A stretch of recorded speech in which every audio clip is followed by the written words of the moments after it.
Šī būs mūsu tikšanās, kas būs diskusijas veidā. Tēma, kuru mēs šodien esam paņēmuši diskusijai, tiešām ir ļoti sarežģīta un ļoti smaga un ļoti atbildīga, bet tanī pašā laikā manā skatījumā tēma, kas ļauj un dod iespējas attīstīt to, kas mums ir, vēl vairāk, lai mēs visi dotos uh, pie tādas pasaules, kurā šī vardarbība ir daudz mazāka nekā viņa ir patreiz. Protams, ka izskaut mēs viņu nevarēsim, bet mūsu spēkos ir izdarīt tā, lai mūsu bērni, un ne tikai bērni, bet arī izglītības jomā strādājošās personas justos droši un varētu pildīt to savu darbiņu, ko viņi ir apņēmušies darīt, iegūstot savu profesiju un stājoties darba attiecībās. Tātad par gaitu, kā jau es minēju, plānotais laiks ir 2 stundas kopumā.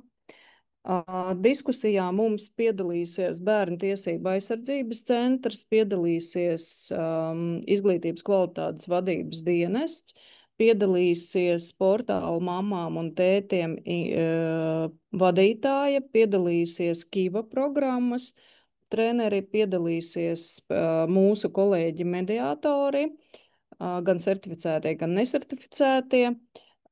Piedalīsies Valsts izglītības attīstības aģentūras pārstāvji un arī izglītības ministrijas.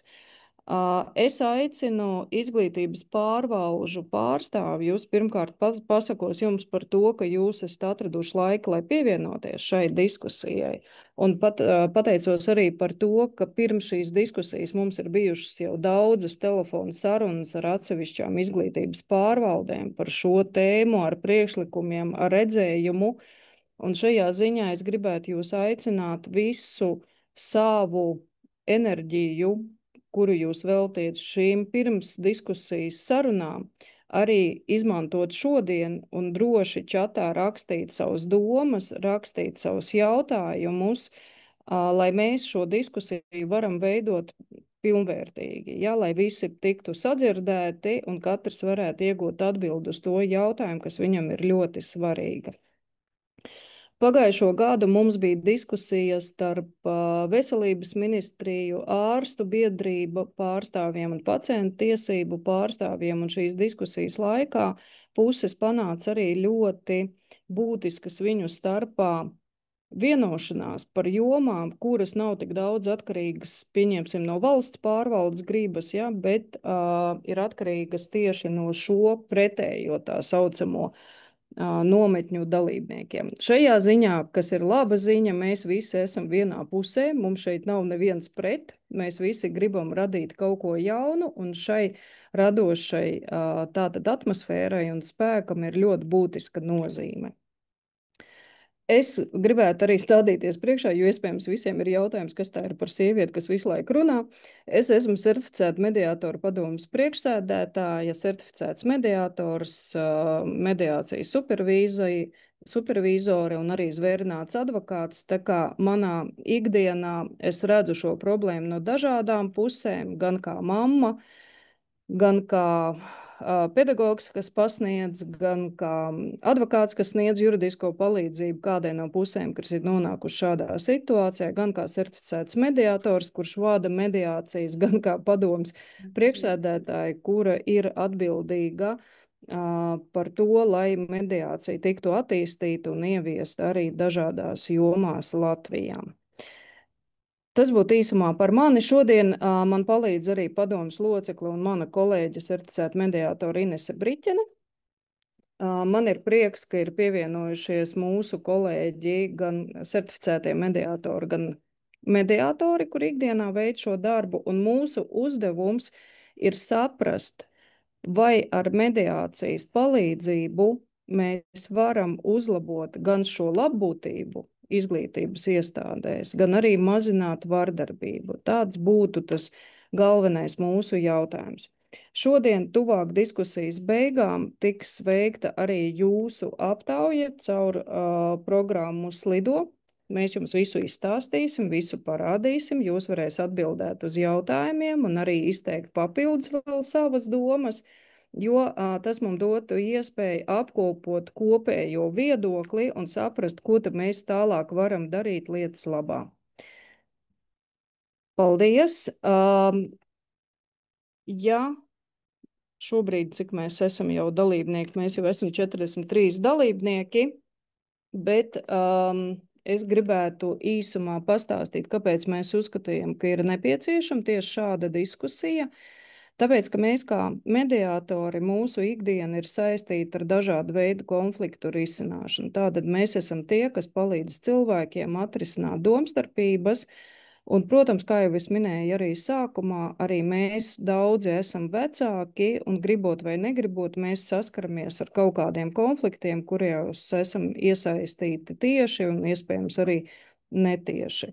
Un katru dienu mēs varam lasīt plašsaziņas līdzekļos gan dažādās valstīs, gan Latvijā par šo problēmu, kas eksistē izglītības iestādēs, kā vardarbība, kas izpaužās dažādos veidos, gan starp vienaudžiem, gan starp pedagogiem, vecākiem pedagogiem un tā tālāk. Un mūsu, kā Sercāt mediātoru padomas uzdevums ir piedalīties, popularizēt un radīt tādas iespējas arī normatīvajā līmenī, lai būtu iespējams samazināt šāda veida konfliktus. Mēs esam iepazinušies arī ar Bērnu aizsardzības centra izstrādāto vardarbības mazināšanas algoritmu, kurā mediātori ir minēti kā ārējais resurs, kas var palīdzēt tātad gadījumos, ja tiek konstatēta vardarbība. Es domāju, ka visi no jums, kas šeit šodien piedalās, iespējams pat ir piedalījušies šo vadlīniju izstrādē, gan arī ir lasījuši šīs vadlīnijas, un mūsu jautājums no SMP puses ir tieši par to, kā šie mediātori, šis ārējais resurs varētu palīdzēt un cik daudz viņam būtu jāiesaistās šādu konfliktu risināšanā. Vienlaicīgi arī, kā jūs visi ļoti labi zinat, ir izstrādāta izglītības likumā grozījumi par vardarbības mazināšanu, un valsts ir piešķīrusi 600 000 eiro pašvaldībām, lai tātad uzlabotu šo labbūtību izglītības iestādēs, gan mazināt vardarbību kā tādu. Un šajā sakarā mēs arī saskatījām par nepieciešamu runāt tagad un šeit, un iespējams, ka šī likuma mērķis varētu būt atkarīgs tanī skaitā sasniedzamais mērķis no mediācijas iesaistīšanas, jeb izmantošanas šo konfliktu risināšanā. Es gan neredzu izglītības ministrijas pārstāvjus, jo jūs esat tik daudz un mans ekrāns redz tik, cik viņš redz. Tad pirmais jautājums, kas vispār būtu un uz kuru es aicinātu atbildēt tos dalībniekus, kas šodien šeit piedalās, vai būtu iebildumi, ka mēs sāktu tieši ar tiem cilvēkiem, kuri ikdienā sniedz šo mediācijas pakalpojumu izglītības iestādēs. Es saprotu, ka laikam nav iebildumu, un šajā ziņā es gribētu aicināt mūsu kolēģi Ilzi Dzinovska, kas ir gan vardarbības prevencijas un miera izglītības eksperte, gan certificēta mediātora un nevardarbīgās komunikācijas trenere, un, kā jau es teicu, arī mediātori. Ilze, lūdzu, pastāsti to savu redzējumu, pastāsti to ikdienu, ar kuru tu saskaries, gan kopumā par šiem konfliktiem, kas ir tas iemesls, un kā mēs varētu ar mediācijas palīdzību kaut ko uzlabot šajā jomā. Paldies! Labdien! Labdien visiem! Jā, mana ikdiena, mana profesionālā un akadēmiskā pieredze arī 20 gadu garumā liela daļa ir veltīta tieši šai vardarbības prevencijai caur to, ka mēs gan kā indivīdi, gan kā organizācijas, gan kā izglītības iestādes un citos sektoros iestādes mācāmies risināt savas domstarpības un mācamies atbalstīt viens otru un komunicēt tā, lai pamanītu jau, kad veidojās destruktīvas attiecības un destruktīvu konfliktu riski. Un es uz šo jomu skatos gan caur ļoti konkrētiem piemēriem, gan caur tādu sistēmisku redzējumu, kas ir veidojies ilgu gadu garumā. Un, man liekas, mums visiem ir, tad mēs esam aicināti ar to uzrunu no mans kolēģis Failes iet par to straumi augšup, jo tad, kad mēs runājam šobrīd Latvijas izglītības sistēmā par vardarbības novēršanu, kāpēc mēs par to runājam? Jo mums ir ļoti daudz pieredzes un ļoti daudz gadījumi, kur mēs sākam redzēt ļoti spilgti to galējo rezultātu, kur nav saulaicīgi bija saņēmuši atbalstu. Jaunieši, bērni, pedagogiem ir bijuši vai rokas pa īsu, vai prasmu kādreiz trūkums, vai arī citi apstākļi, ka tā attiecību veidošana nav atbalstīta un tā ir aizgājusi tādā vienam otra sodīšanas, uzbrukšanas un savu sāpju vainošanas formā, kas tad man veidojās kā šīs vardarbības izpausmes gala beigās. Un mana pieredze šobrīd ir arī ļoti praktiska, jo es gandrīz gadu atbalstu arī vienu no starptautiskajām skolām tieši ar šo mērķi, lai mēs izveidotu sistēmu un iekšējos organizācijas algoritmus tā, ka gan skolēni, gan vecāki, gan pedagogi saņem atbalstu gan prasmēs, gan arī tādās konflikta situācijās, un arī situācijās, kurām ir šī vardarbības pazīmes, to risināt tā, lai tas būtu nevis sots, bet gan transformējošs efekts un attiecības mainītos, un viņiem būtu prasmes būt savādāk kopā. Tas, ko, diemžēl, es saskaros, ka daudz jaunieši un ģimenes, kas nāk no publiskajām skolām Latvijas, bieži vien runā par to, ka nav jau vērts runāt, neko šeit nedarīs, un neko šajā gadījumā nedarīs, un ir daudz bērnu, kuriem ir pieredze, ka bieži vien pedagogi vai skola neskatās uz tām vardarbības izpausmēm, kuras jau krājās. Jo tad, kad mēs runājam šobrīd par bullyingu vai aktivitātēm, ko veic Kiva atbalstot sadarbībā ar valsts kancelēju, finansējumu un skolu iniciatīvām, tās ir pašas beigas, vai ne? Savā ziņā tām attiecībām, kas jau ir gājušas postā. Un tur ir 4 dalībnieki. Vienmēr ir kāds vardarbības mērķis, ja? Un es apzināti nesaucu šo cilvēku par upuri šajā gadījumā, bet viņš tad ir mērķis.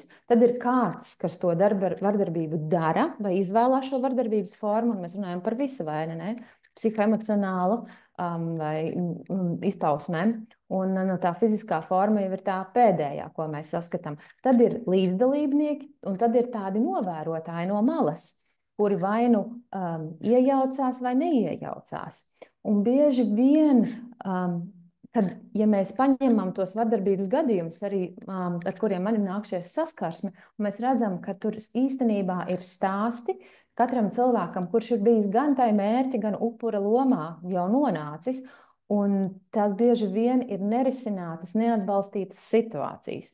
Lūk, un tad mediātors, kurš nav ne pedagogs, kurš nav tajās varas attiecībās ar tiem cilvēkiem, kur viņš vērtē studentu darbu, un kurš bieži vien arī, ja viņš ir ārpus šīs izglītības iestādes, viņš ir ārpus tām ierastajām varas attiecībām, un viņam ir vieglāk uzrunāt, atbalstīt, uzrunāt tās neatrisinātās situācijas un redzēt viņas ar svaigu skatu. Un vardarbība jau parasti ir cilvēku traģiska izpausme, kur viņi mēģina tikt galā ar savām nepiepildītām vajadzībām un sāpēm. Un tādēļ formāti, kā piemēram mediācija vai mediācijas prasmes, kuras var būt gan pedagogiem vai iekšējiem skolas mediātoriem vai ārpus mediātoriem, ir tās, kas arī var palīdzēt šiem jauniešiem, gan arī pašiem pedagogiem, jo konflikti jau nav tikai starp bērniem, ir konflikts starp pedagogiem un bērniem, un starp pedagogiem, bērniem, vecākiem un vēl skolas administrāciju.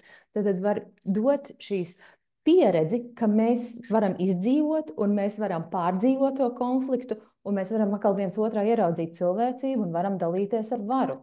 Un, tādēļ tā ir ļoti efektīva investīcija tajās sociālās attiecību harmonizācijā un vardarbības prevencijā. Un droši vien, ka domājot par to, kur ieguldīt mūsu resursus, ir labi viņus ieguldīt tur augstāk, kur tas strautiņš ir šaurāks un viņu var pārkāpt pāri nekā tur, kur jau mutuļo upe, un mums ir klase, kura jau ir ilgstoši cietusi no destruktīvām vardarbības izpausmēm, un neesam viņiem skārušies klāt, jo neesam zinājuši, kā to darīt. Tas būtu tāds mans kaislīgs ievads, jo man ir daudz par šo ko teikt un pieredzi, bet es būšu priecīga tad noteikti dzirdēt citus kolēģus un atbildēt uz jautājumiem vai pateikt vairāk par kādu jautājumu. Un ja tev faili ir kaut kas, kur liekas likt uzsvaru vajag vairāk, tad droši virzi mūs. Jā, paldies, Ilze. Paldies. Jautājums tāds, tu savā sacītajā, jeb savā kaislīgajā uzrunā, emocionālajā, jo šī tēma tiešām nevar atstāt vienaldzīgu. Saki, lūdzu, tu pieminēji vecākus, dažāda veida konfliktus, konfliktu puses, teiksim, ja, konfliktu puses, kas eksistē šajā izglītības jomā. Kā tev šķiet, vai būtu pietiekoši tikai, ja mediācija skartu tikai izglītības iestādi, vai būtu nepieciešams arī vairāk iesaistīt ģimeni, no kuras, piemēram, šis bērns ir nācis un kurš iespējams ir nācis ar savu nepareizo vecāku izveidoto bagāžu, kas tālāk noved pie kaut kādām konflikta situācijām? Te nebūs īsā atbilde. Tas būs ļoti atkarīgs no tā, kāda tad ir tā pirms tā konflikta situācijas analīze un tā saruna, ko mēs, ja mēs šeit tajā gadījumā, ko mēs uzzinām par to jaunieti. Mēs visi šobrīd dzīvojam kompleksā pasaulē, kad tā spriedze un varbūt sāpes un pasaules pieņēmumi, ar kuriem tas jaunieši aiziet uz skolu, viņas ir savākušies ne tikai ģimenē, bet viņi ir savākušies mēdīju vidē, sociālo, viņi ir savākušies savos sporta klubos, savās interešu pulciņos, un globālās pasaules svārstības un etniskie jautājumi un konfliktu, tātad tie virpuļi, kas nāk dēļ Ukrainas un Krievijas attiecībām un arī globālās spriedzes, viņi jau ienāk skolās caur šiem bērniem un ģimenēm. Un mums ir situācijas, kur mēs varam uzrunāt tos vecākus, un viņi būs atsaucīgi, bet būs situācijas, kur vecāki ir tādā aizsardzības pozīcijā, un ja skola būs arī uzstājīga, pieprasoša, viņi drīzāk panāks to, var gadīt, ka tas jaunietis vai bērns pat, nezinu, viņš vairs nav daļa no tās skolas, tas, ja vecāki nepiedalās, bet ja viņi pieredz cieņpilnu, stingru un reizē drošu, atbalstošu attieksmi caur mediātoru, caur skolu pedagogiem, viņi redz citu attiecību risināšanas modeli. Man ir situācijas, kur ir konflikti starp jauniešiem, un viņi nesaprot, kā tā var būt, ka mēs tagad viņus klausamies un palīdzam risināt.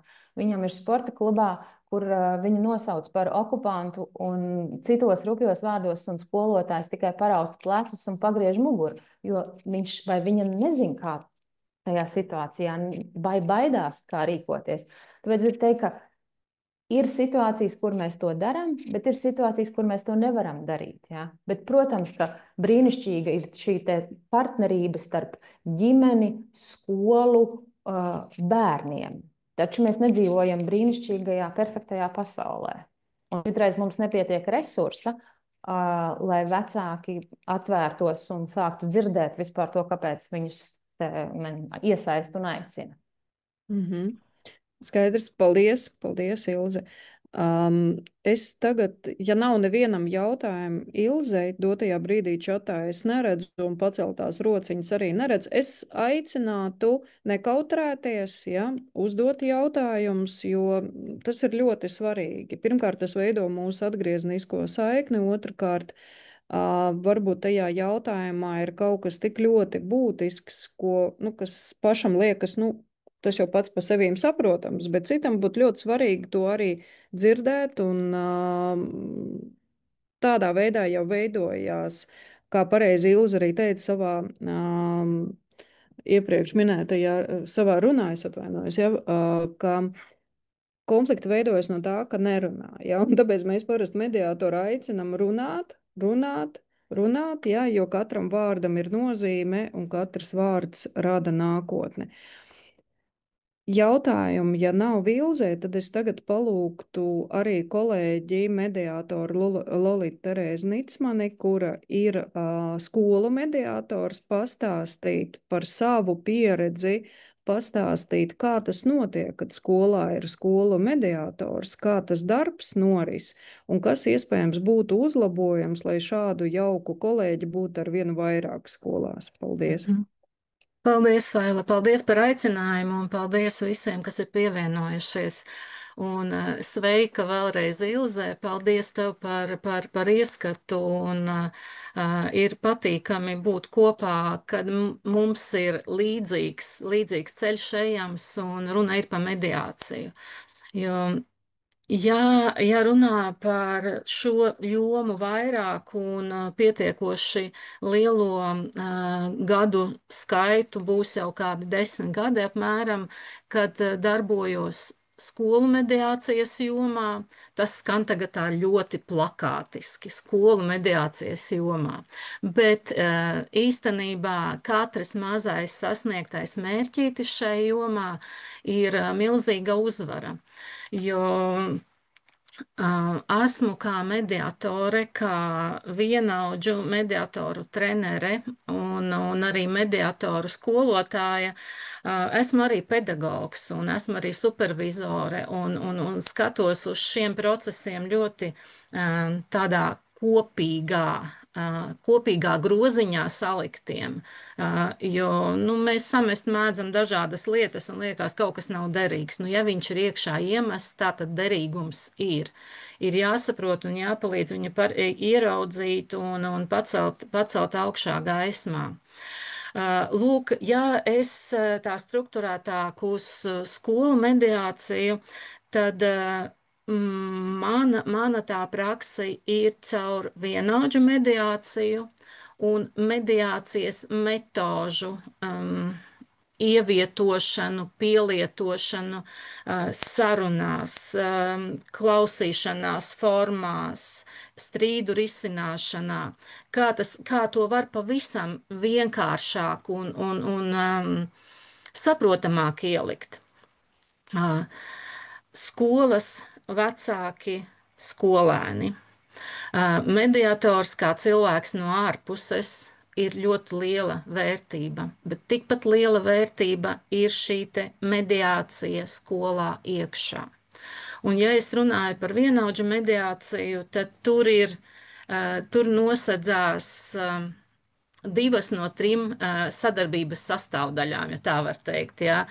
Tātad Ilza minēja skolotāji, skolēni, vecāki skolā, vidē, tai kurvīti iekšā.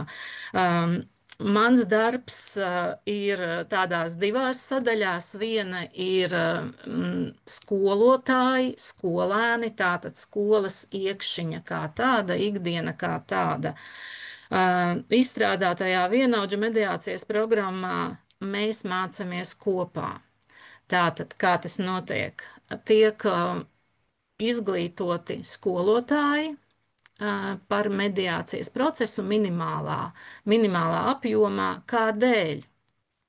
Lai būtu kā mentori un atbalsts jauniešiem vienaudžiem mediatoriem.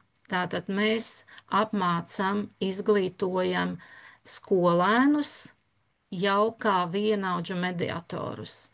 Mediators jaunietis, kas ir 9., 10. klasē, palīdz tikt galā, atbalsta tikšanu galā ar konfliktiem, strīdiem savas skolas skolēniem.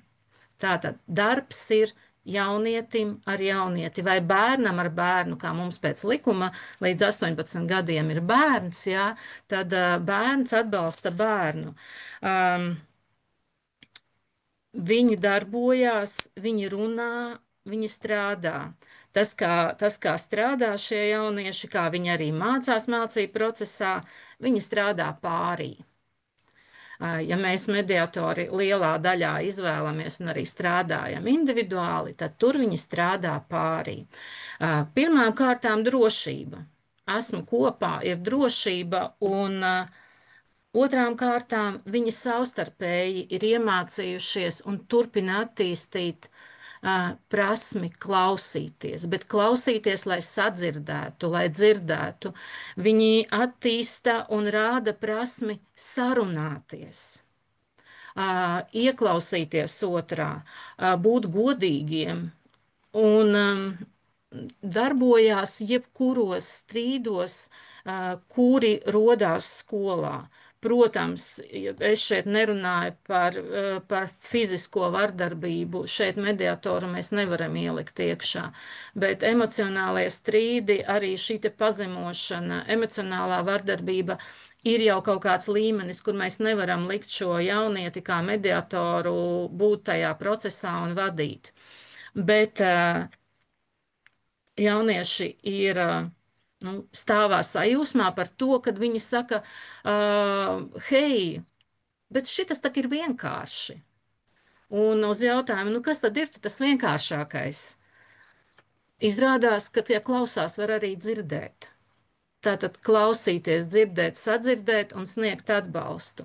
Kādēļ tad ir otra daļa skolotāji? Tātad mediators, vienaudžu mediators, viņš ir bērns. Viņam visu laiku ir nepieciešams atbalsts no pieaugušā, lai viņš jebkurā brīdī, kad ir nepieciešams, var aizdoties pie sava skolotāja, mentora, kurš zina, kas ir mediācija, zina metodes. Viņš, protams, nav, kā likumā noteikts, mums ir minimāli 100 stundām jābūt izietām apmācībām un nokārtotiem darbiem. Nē, tas ir mazāks stundu skaits, tās ir 32 stundas, kur ieliek pamatu tik daudz skolotājam, lai viņš var atbalstīt jaunieti tad, kad vajag. Un, ja es pieminēju supervīziju, tad būtībā šis skolotājs, ja mēs runājam šajā profesionālajā valodā, ir kā supervizors, bet viņš ir kā pieaugušais cilvēks, no kurš tad saņem šo refleksiju, saņem atgrieznisko saiti no jauniešiem, kuri tikko vadīja mediāciju, kuriem iesākās mediācija, kuriem kādas bažas, drošs pieaugušais, drošā vidē, ko veido kopā šie skolēni ar pieaugušajiem skolotājiem. Tas var būt skolotājs, tas var būt skolas psihologs, tas var būt kāds skolas administrācijas darbinieks, bet cilvēks, kas dzīvo ikdienu, strādā ikdienu skolā. Pieredze nav tik plaša. Nonākusi esmu situācijās, kad ir uzsākti procesi, bet tālāk nē. Lielākie klupšanas akmeņi ir nosacījums, kad paralēli jānotiek gan vienaudžu jaunu bērnu apmācību procesam un paralēli arī jau šo mentoru skolotāju apmācību procesam, jo viņiem jau jāsāk iedarboties visā tajā. Tad šis ir viens no lielajiem klupšanas akmeņiem. Otrs, protams, ir finansējums kā tāds. Bet šobrīd mēs runājam par procesu un par būšanu. Savukārt tas nav licis mest projām šo darbu, kā būt, palīdzēt mācīties, bet mediācijas metodes kā tādas strīdu risināšanā strādājam ar augstas riska grupas jauniešiem un arī jauniešiem, kuri nedzīvo savās ģimenēs. Tā tad ir auģu ģimenes. Tad tās ir neformālas kopā būšanas praktiskas ar teoriju, piemēram, bērnu jauniešu centros.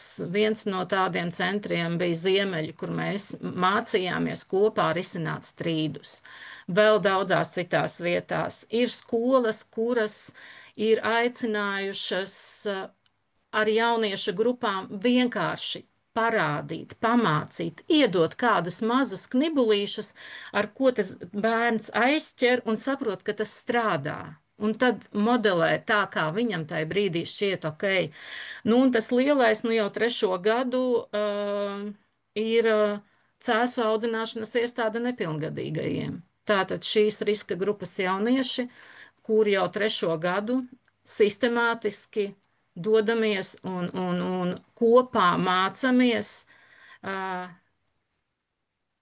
ja iekāpjam konfliktā, kā no viņa izkāpjam ārā, kā mēs klausāmies, ko nozīmē tas, kur es atrodos tagad un kāds es vēlos būt, kad vairs nebūšu tur. Tā kā tas lielā pamatplūsma ir jaunieši dažādās vietās caur to, kā varam iedot mediāciju kā instrumentu. Un viņi jau zina, viņi saprot, kas tas ir un kā tas ir. Jā, tas laikam ātrumā viss, Faila. Ja ir jautājumi, lūdzu. Jā, paldies. Jautājumi gan ir. Jā. Viens no tādiem jautājumiem, kas man ir, kādi ir tie galvenie izaicinājumi skolas mediātoram? Tu domā vienaudžu mediātoram, Jā, šim jaunietim? vienaudžu Jā, mediātoram, šim jā, jaunietim, jā, jā, viņa galvenie izaicinājumi ir netapt izsmietam. Un tas, nu tā tad, lai par viņu nesāk ņirgāties, ko viņš tur dara, un viņi tā arī atklāti saka, kas viņiem palīdz, viņi nāk mācīties kopā ar saviem tuviem draugiem, klases biedriem. Un tad, kad jau viņš vairs nav viens, viņam šis pazūd, otra baile ir, vai man skolotājs atradīs laiku, kad vajadzēs palīdzēt. Nu, uz šo jautājumu ir ļoti grūti atbildēt. Jā. Skolotājs ir izmācījies, bet vai viņš atradīs laiku, tas jau tikai no viņa ir. Bet šīs ir tādas lielās divas bažas, ko paši bērni ir teikuši mācību laikā. Un vēl tāds jautājums, šie vienaudži, kā viņi dodas apmācībās, cik bieži, pēc kādiem kritērijiem viņi izvēlās, vai visi labprāt, vai kāds pasaka nē, vai te ir vieta arī tai brīvprātībai, kā mēs sakam, mediācijā. Jā, ir noteikti faila vieta brīvprātībai, noteikti ir. Tās klašu grupas, jeb labāk būtu teikt, tie vecuma posmi 15, 17 ir tas darba lauks. Tas, kā notiek, tiek runāts ar klases audzinātājiem, vai viņi saredz savā klasē jauniešus, nevis vienu, bet vairākus jauniešus, kas var būt šie vidutāji, šie mediatori strīdos. Un tad ar tiem jauniešiem tiek izstāstīts vispirms, kā būs, un dots laiks padomāt. Uzreiz viņus neraujam iekšā. Parasti ir, kad jā, nu tur bez maz vai 7, 8 no vienas klases, jā, bet tad, kad nonākam līdz procesam, mazāk pat 3 nav bijis, un viņi ar lielu prieku un apņēmību iet. Tā kā brīvprātība arī tur mums darbojās. Un kā tie skolnieki, kuri ir konfliktu puses, atrod šos mediātorus? Labs jautājums. Viens no uzdevumiem mācību procesā, tad, kad mūsu apmācības, tās ir 32 stundas, ko mēs strādājam, un jau noslēguma daļā šiem jauniešiem, kas nu jau kvalificēsies tūlīt kā vienaudžu mediatori, viņi savā skolā rīko konferenci. Viņi visai skolai rāda un stāsta, kas tas tāds ir un kas viņi ir. Kā pie viņiem var tikt, ko viņi dara, ko uz viņiem var izmēģināt. Tā kā viņiem pašiem arī viens no mācību procesiem ir veidot, prezentēt sevi skolai kopumā. Skaidrs. Paldies. Es redzu, ka ir jautājums no Bērnu aizsardzības centra. Gorbanovs kundze, lūdzu, Valentīna. Labdien! Labdien! Jūs pieminējāt Rīgas bērnu, jauniešu un ģimeņu sociālā atbalsta centra struktūru vienību Ziemeļi. Jā. Ņemot vērā, ka, nu, ja tā var teikt, šo bērnu problemātika un sarežģītība nāk vēl plusā tam, kas notiek skolā. Kā jūs varat ieskicēt, kas bija tie izaicinājumi tieši ar šiem, nu, vienkāršotā valodā sakot, bērnu nama bērniem? Paldies! Izaicinājumi bērnu nama bērniem. Pagāja ilgs laiks, kamēr viņi noticēja, ka šie pieaugušie būs konsekventi, ka viņi nebūs vienu dienu atskrējuši, un tas nozīmē līdz pat 3 tikšanās reizēm bija mūsu pārbaudīšana. Ja, un līdz ar to mēs arī tās metodes nevis mācījām, bet rādījām caur sevi, kā tad mēs tās bailes varam mazināt, kas tad būtu svarīgs. Mēs uzdevām daudz jautājumu, ko mudinājām atbildēt, kas mums jādara, kā viņi mūs grib redzēt, ko viņi gaida no mums. Un, jā, pirmajā reizē viss tikai un vienīgi caur spēļu formātu, caur jautājumiem, un uzticēšanās diezgan grūti iegūstama. Bet tad, kad viņa iegūstās, tad jaunieši ļoti labprāt nāk un darbojās. Vai es atbildēju jums? Jā, es tā kā drusku precizējot, vai es pareizi sapratu, ka jūs tur darbojāties, izejot cauri šiem izaicinājumiem kā mediatori, bet vai arī tur tika sagatavots kāds jaunietis kā mediators, jo... Nē. Jā, nu jā. Nebija, ne, jaunietis netika sagatavots, bet visas šīs metodes un principi cieņpilnai komunikācijai, citādākai konfliktu risināšanai bez sišanas un lamu vārdu lietošanas, un tad šīs visas metodītes tur tika liktas iekšā. Jā, paldies. Man vēl ir jautājums, Lolita, jums. Sakiet, lūdzu, ja šis mediātors ir skolas pedagogs, cik liela ir bērnu atsaucība vai vispār atsaucība doties uz mediāciju tieši pie pedagoga? Es statistiski nemācēšu pateikt, bet es varu pateikt tikai no sarunām ar jauniešiem. Ja mediators ir skolotājs, viņi nelabprāt to izmanto. Bet ja mediators ir sociālais pedagogs vai psihologs, kas ir skolā, to viņi izmanto. Un ir arī mums kolēģi, kas vienā no skolām strādā un jaunieši dodas, bet skolotājs kā tāds viņi nē. Tomēr viņa netic, ka varētu būt neitrālā attieksme. Jā. Paldies. Paldies. Mums ir jautājums no Ilonas Bemeres. Ja Jā, esmu sociālais pedagogs, kas strādā skolā, parasts sociālais pedagogs. Man ir jautājums par mediāciju. Vai tur ir kādi vecuma ierobežojumi? Cik ir efektīvi tādā pusauģu vecumā jau sākt ar mediāciju, risināt savstarpējos skolēnu konfliktus, vai jaunākajiem skolēniem tas īsti nederēs?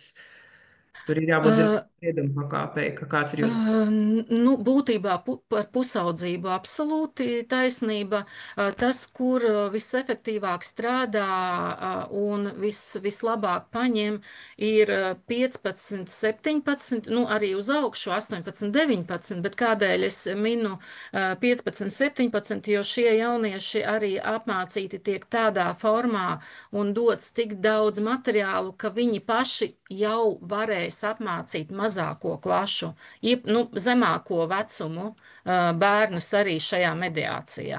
Bet ir tie 15, 17 gadi, kad tam procesam būtu jāsākās, un tad viņi turpina, kamēr viņi skolā ir, ja, un plus pie visa viņi arī jaunākiem bērniem jau māca šīs prasmes.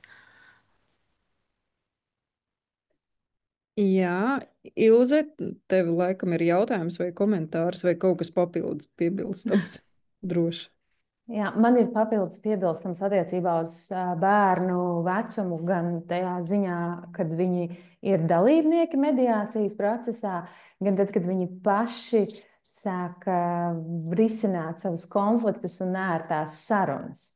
Manā pieredzē visefektīvākais ieguldījuma laiks tam, kā viņiem mācīties risināt konfliktus, protams, ir ritīgi pirmsskola.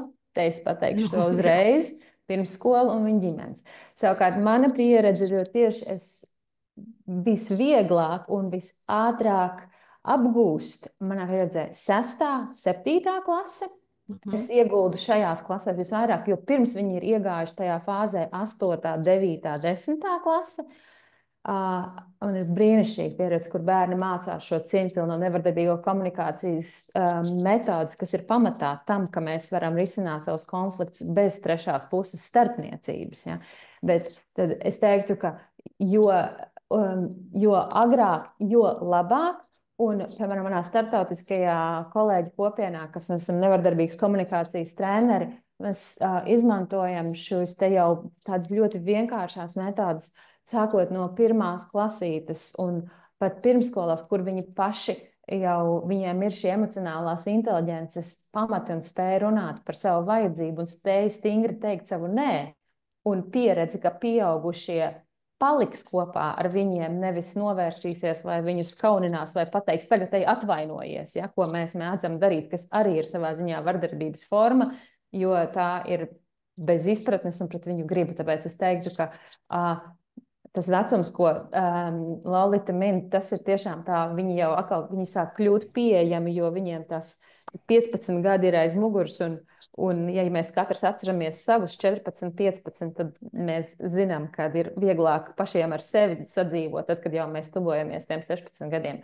Bet tāpēc agrāk noteikti, un ja to pat varētu sākt darīt no 1. klasēm, bet tur ir jābūt konsekvencei un tiem pieaugušiem, kurš var modelēt šīs uzvedības. Jo tad, ja mēs to mācam, ko dara dažreiz skolās mācam, bet pedagogi savā starpā nerisina konfliktus šādā veidā, vai skolas administrācija nerisina konflikts ar pedagogiem un vecākiem šādā veidā, tad viņi zina, ka pieaugušajiem nevar ticēt, jo pieaugušie dara vienu, bet runā citu vai otrādi. Un, diemžēl, bet to, ka mēs zinām, ka bērni mācās no modelētas vai ne, uzvedības.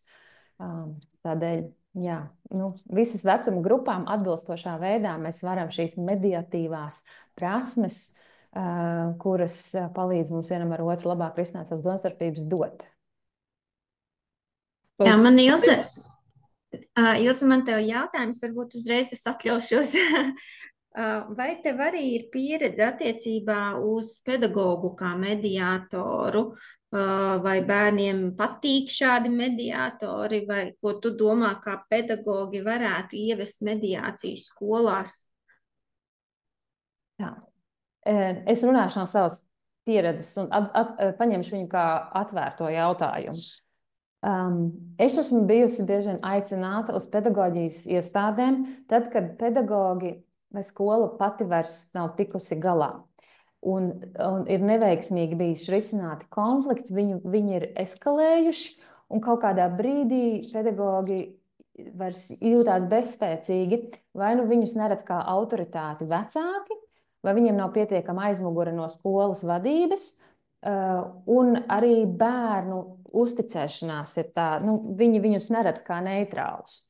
Tādos lielākās konflikta, vērienīgākās konflikta situācijās.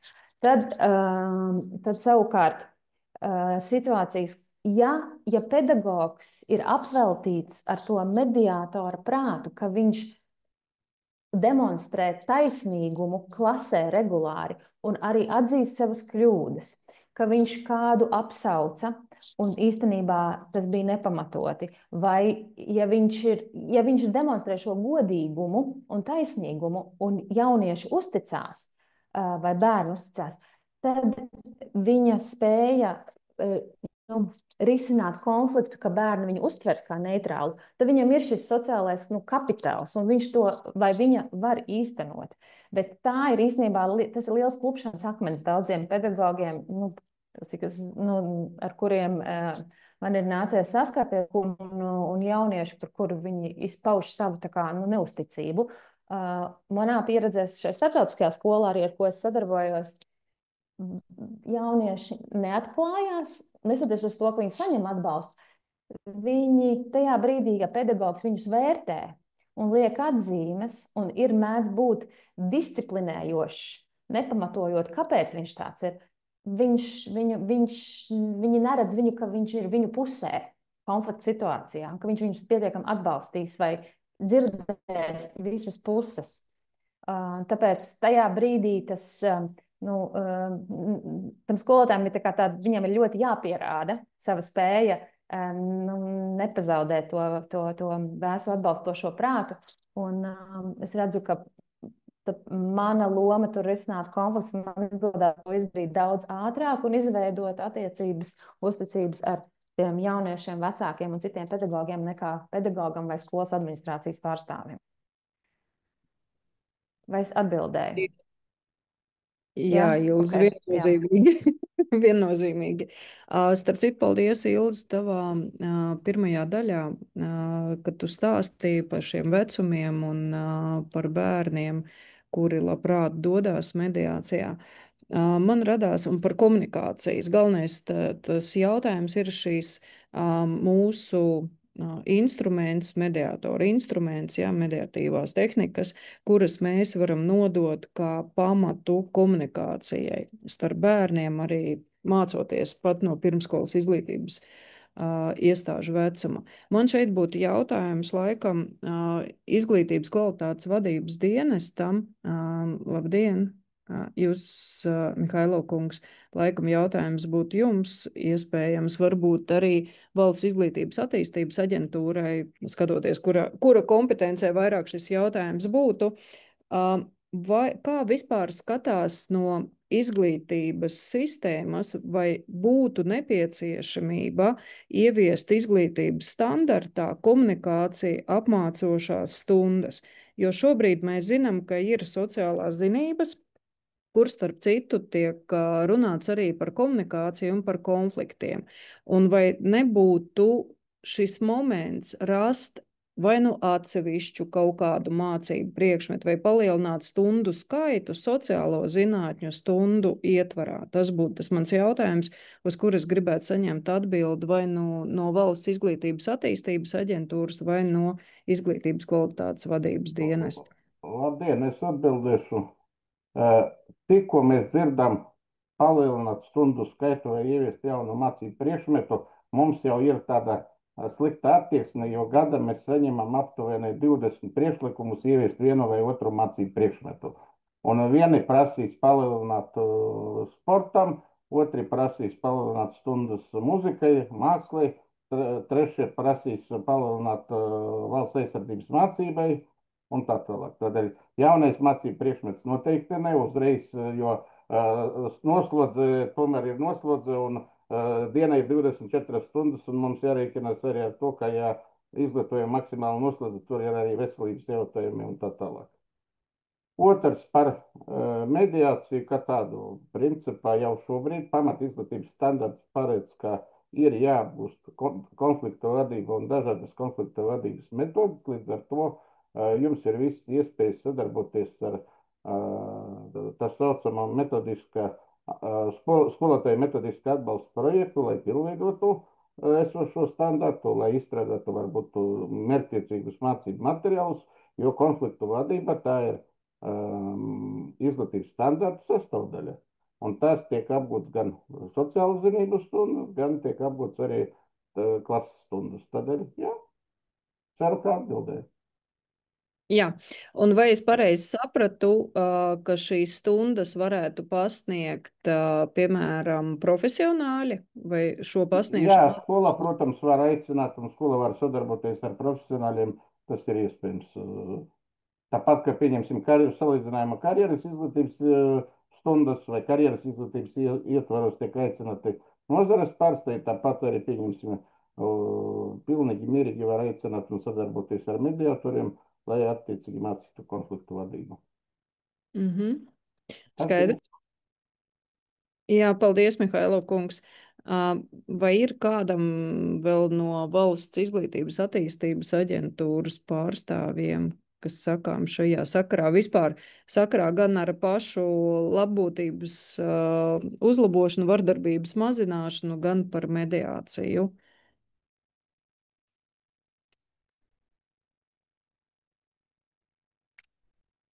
Jā, es Skaidrs. vēl piebildīšu, ka, lai jūsu tā darbība būtu konstruktīva, noteikti tad apskatiet standartus, jo, pieņemsim, katrā standartā ir plānotie sasniedzami rezultāti, un, pieņemsim, gan beidzot pamatizglītību, gan beidzot arī un iegūstot vidējo izglītību, un, kas saka, konflikti vai konfliktu vadība ir, pieņemsim, vidēja izglītība, tas ir tas saucamais ceturtais plānotais rezultāts, tādēļ tas viss jau ir aprakstīts, un tas var dot jums pamatu arī attīstīt jūsu idejas. Siet, lūdzu, Mihailo kungs, jūs pieminējat visu izglītības, izņemot pirmskolas izglītību. Kā jums šķiet, kolēģi Ilze Dzinovska stāstīja par to pieredzi, sākot no pirmskolas izglītības iestādes, ja bērnos likt šīs pareizās komunikācijas prasmes, kaut kādā veidā atbilstoši viņu vecumam? Vai šajā... Neesmu lielākais pirmskolas speciālists, atbildēšu uzreiz, bet pirmskola mums ir nedaudz citi, teiksim, tā darbības principi, jo to ir tieši pedagoga vadīts process. Bet skaidrs, ka pirmskola ir jābūt gan vairāk savstarpēju sadarbība, tur ne tik daudz tiek uzsverta tieši konfliktu risināšana, bet tieši savstarpēju sadarbība, iecietība, līdzpastāvēšana un tā tālāk. Bet, jā, arī pirmskola to var atrast, bet varbūt ne tik direktīvi skatoties no tā skatu punkta, par ko šodien tiek runāts. Tur ir nedaudz cits fokus, jo principā pirmskola vairāk šobrīd ir balstīta uz pamatprasmju apguvi un tādu pamatsocializēšanas prasmju apguvi. Jā, paldies, Mihailo kungs. Man šajā sakarā būtu jautājums, varbūt atrodas kāds no izglītības pārvaldēm pārstāvjiem, kuram būtu viedoklis par pirmskolas izglītības iespēju bērnos jau likt iekšā šīs komunikatīvās spējas, protams, kas iet ciešā saskarē ar socializēšanos. Drošāk.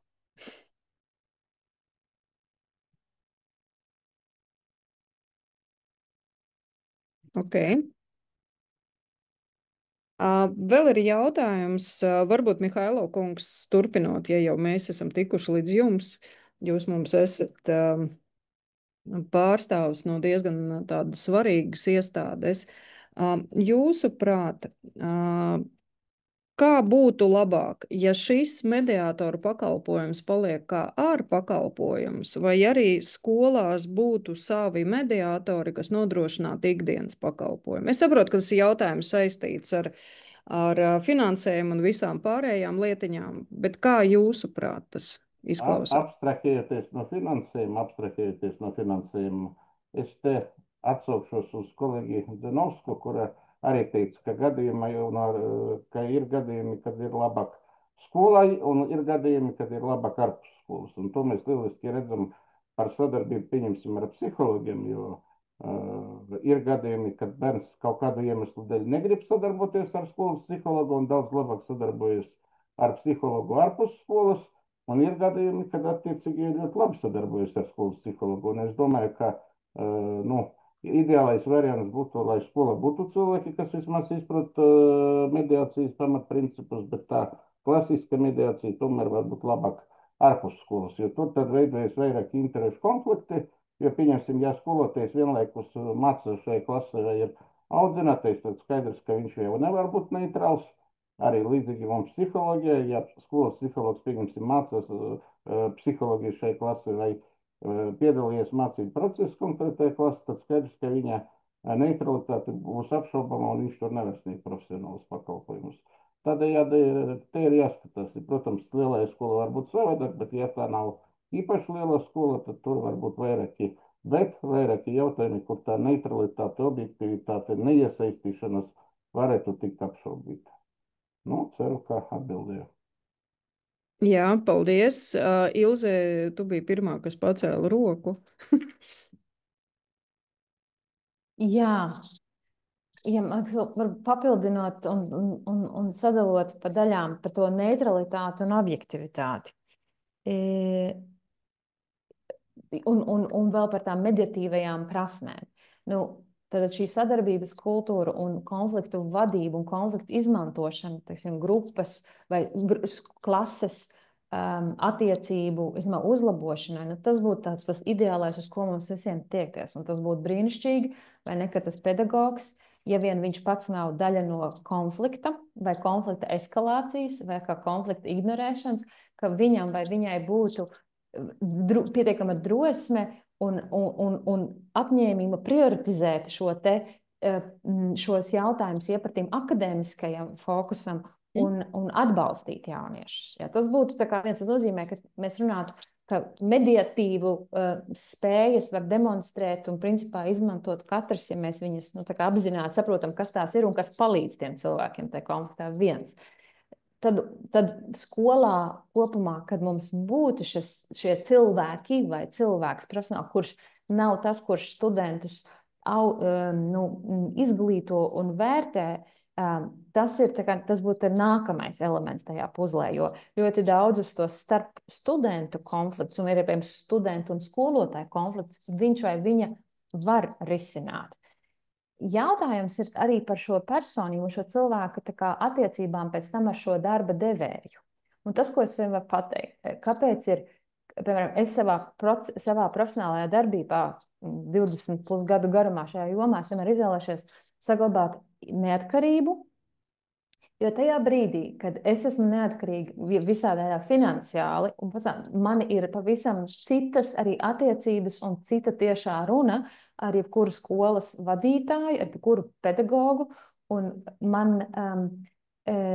manī nav tās attiecību vēsture, un arī bažas, teiksim, tās profesionālās attiecības zaudēt, un man ir cits spēks, ar kādu es ieeju tajā sistēmā, jo bieži vien skolās tie konflikti jau viņi dzīvo tajā sistēmā. Mums ir grūti izkāpt tajā ārējā tādā helikoptera skatā un būt tai trešai pusē.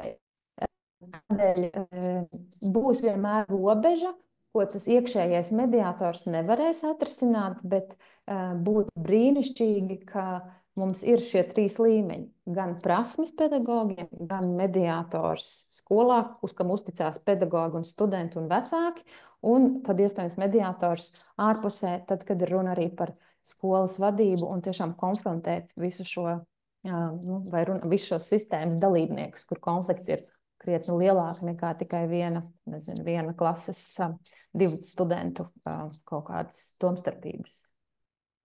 Tagad gan viss. Jā, super, paldies, Ilze. Lolitai vēl bija pacelta roka. Jā, paldies, Ilzei, par šo teikto, jo tas, ar ko man gribās vēl paplašināt, papildināt tieši šo te vienaudžu mediācijas procesu kā tādu. Jā, mediātors no ārpuses absolūti. Kas iekšā notiek šī neutralitāte, objektivitāte, uzticēšanās, sapratne.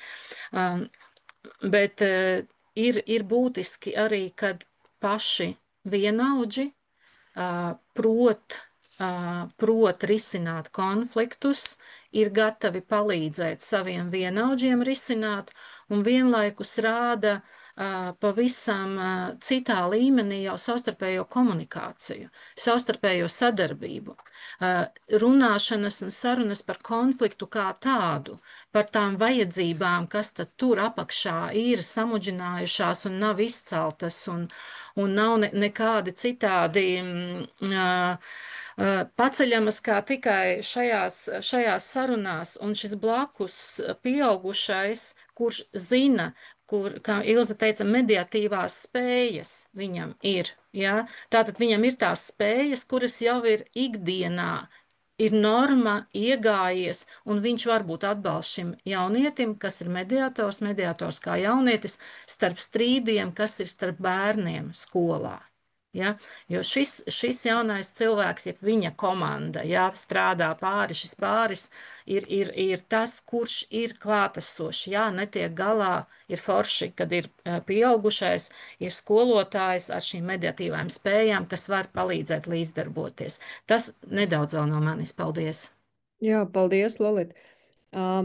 Es domāju, ka mēs esam pietiekoši daudz parunājuši par skolnieku konfliktiem, jā, un šeit vairāk kārt no Ilzes ir izskanējis, no Lolitas un arī no mūsu skatījumā izglītības iestādēs konflikti nebeidzās tikai ar vienaudžiem. Jā, izglītības jomā konflikti pastāv starp vecākiem un pedagogu, starp vecākiem un vecākiem, starp pedagogiem un pedagogiem, starp pedagogiem un administrāciju, starp administrāciju un augstāk stāvošām iestādēm. Un līdz ar to es tagad gribētu palūgt Ingu Akmentiņu Smildziņu, kas ir mamām un tētiem, tātad portāla vadītāja, kā sokās vecākiem risinot konfliktus ar skolu. Nu, es teikšu tā ar skolu, ja nesadalīsim konkrēti, ja. Kā tas ir? Kā tas izskatās no vecāku viedokļa? Cik daudz viņiem izdodas kaut ko atrisināt ar izglītības iestādēm, ja? Un kā varbūt šie konflikti beidzās? Kurš vairāk padodas, vai kurš ir jūtās tas vinnētājs, kā mēs sakam parastā valodā, ja? Kurš tad ir zirgā šajā konfliktā? Labdien! Paldies par doto vārdu un arī to svarīgo informāciju, kas šeit izskan. Un pirms es vēl atbildu uz taviem jautājumiem, es gribēju piebilst tiem iepriekš runātajai tēmai, un es teiktu, ka tas būtu kolosāli. Es teiktu, ka visai mūsu sabiedrībai tādi mediācijas pamati būtu jāapgūst, jo tāda spēja risināt konfliktus, es redzu, ka piemīt faktiski visai sabiedrībai, un īpaši, ja vēl runā par bērndārza vecumu, es te gan oponētu, es teiktu, ka tā ir pamatprasme, jo cilvēki, kad ir tādā miedarbībā, tas konflikts ir neizbēgams jautājums, kā mēs to tālāk vadam, un bērniem paskatieties, kas notiek smilškastē, ja? Un tāpēc es noteikti esmu par, ja kaut kas no mūsu puses ir, kādreiz plusiņš jāpievāk, tad sakiet, mēs noteikti esam par to, ka skolās un vispār izglītības iestādēs ienāk šī tēma kā tādā mācību procesā. Bet atbildot uz to manu uzdoto jautājumu, es esmu no vecāku organizācijas mamām un tētiem un runāšu no tā, ko mēs komunikācijā ar vecākiem redzam, kurš tad zirgā, kā tad tie konflikti skolās, un arī izejot no tā, kādus pētījumus mēs esam veikuši, un tie dati, tie nav tieši par konfliktiem, ja, vai par mediāciju, vai par mobbingu, bet tā tēma visnotaļ, protams, kā pavīd. Un tad es pieminēšu, kur tad tā pavīd. Un tā viena no lietām, ar ko es gribu sākt, ko es redzu, ka tāda absolūti iztrūkstošā lieta šobrīd izglītības iestādēs ir tāda vecāku un skolas sadarbības veidošanas plāns. Tas sanāk, ka es pakāpjos atpakaļ, jo es vairāk runāju par to, ka jau konflikti ir notikuši un šī mediātora tāda tieši iesaiste ir nepieciešama, bet es runāju par patiesībā situāciju, par plāna izstrādi, lai mēs mazinātu to vajadzību pēc mediātora klātbūtnes konfliktos.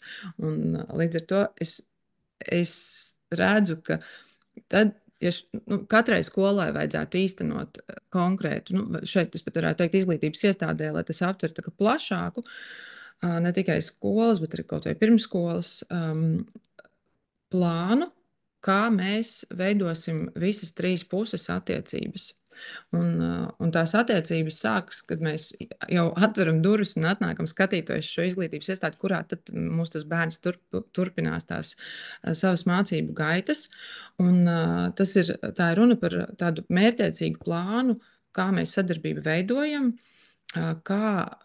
piemēram, kā skola palīdz veidot piederības sajūtu šai skolai, šai klasei, un piederības sajūtu ne tikai bērnam, bet arī vecākam, ka mēs veidojamies par komandu, to plānu, kā mēs tad visas puses risināsim konfliktu, kad tas mums būs. Restīvi, ka es runāju par tādu preventīvām darbībām, jo te daudz tika pieminēts, ka ir uzslāņojušās problēmas, kuras tad mums jārisina, un īstenībā nevajadzētu nonākt pie situācijas, kurās tad mums tagad ir konflikts, un kāds pēc tam jūtas, ka viņš ir zirgā uzvarējis. Ja? Es runāju par to iztrūkumu, un es redzu, ka tas kapitāli iztrūkst. Un, kā tad mēs risināsim tos konfliktus? Piemēram, noteikti vecāku sapulcs, un īstenībā es redzu, ka bieži vien ir pat bail uzjautāt šādus jautājumus. Kā tad mēs risināsim konfliktus, un kā tad man rīkoties, ja, piemēram, man tas skolas psihologs nepatīk, neveidojas kontakts, kas ir tā mana nākamā persona, pie kuras iet.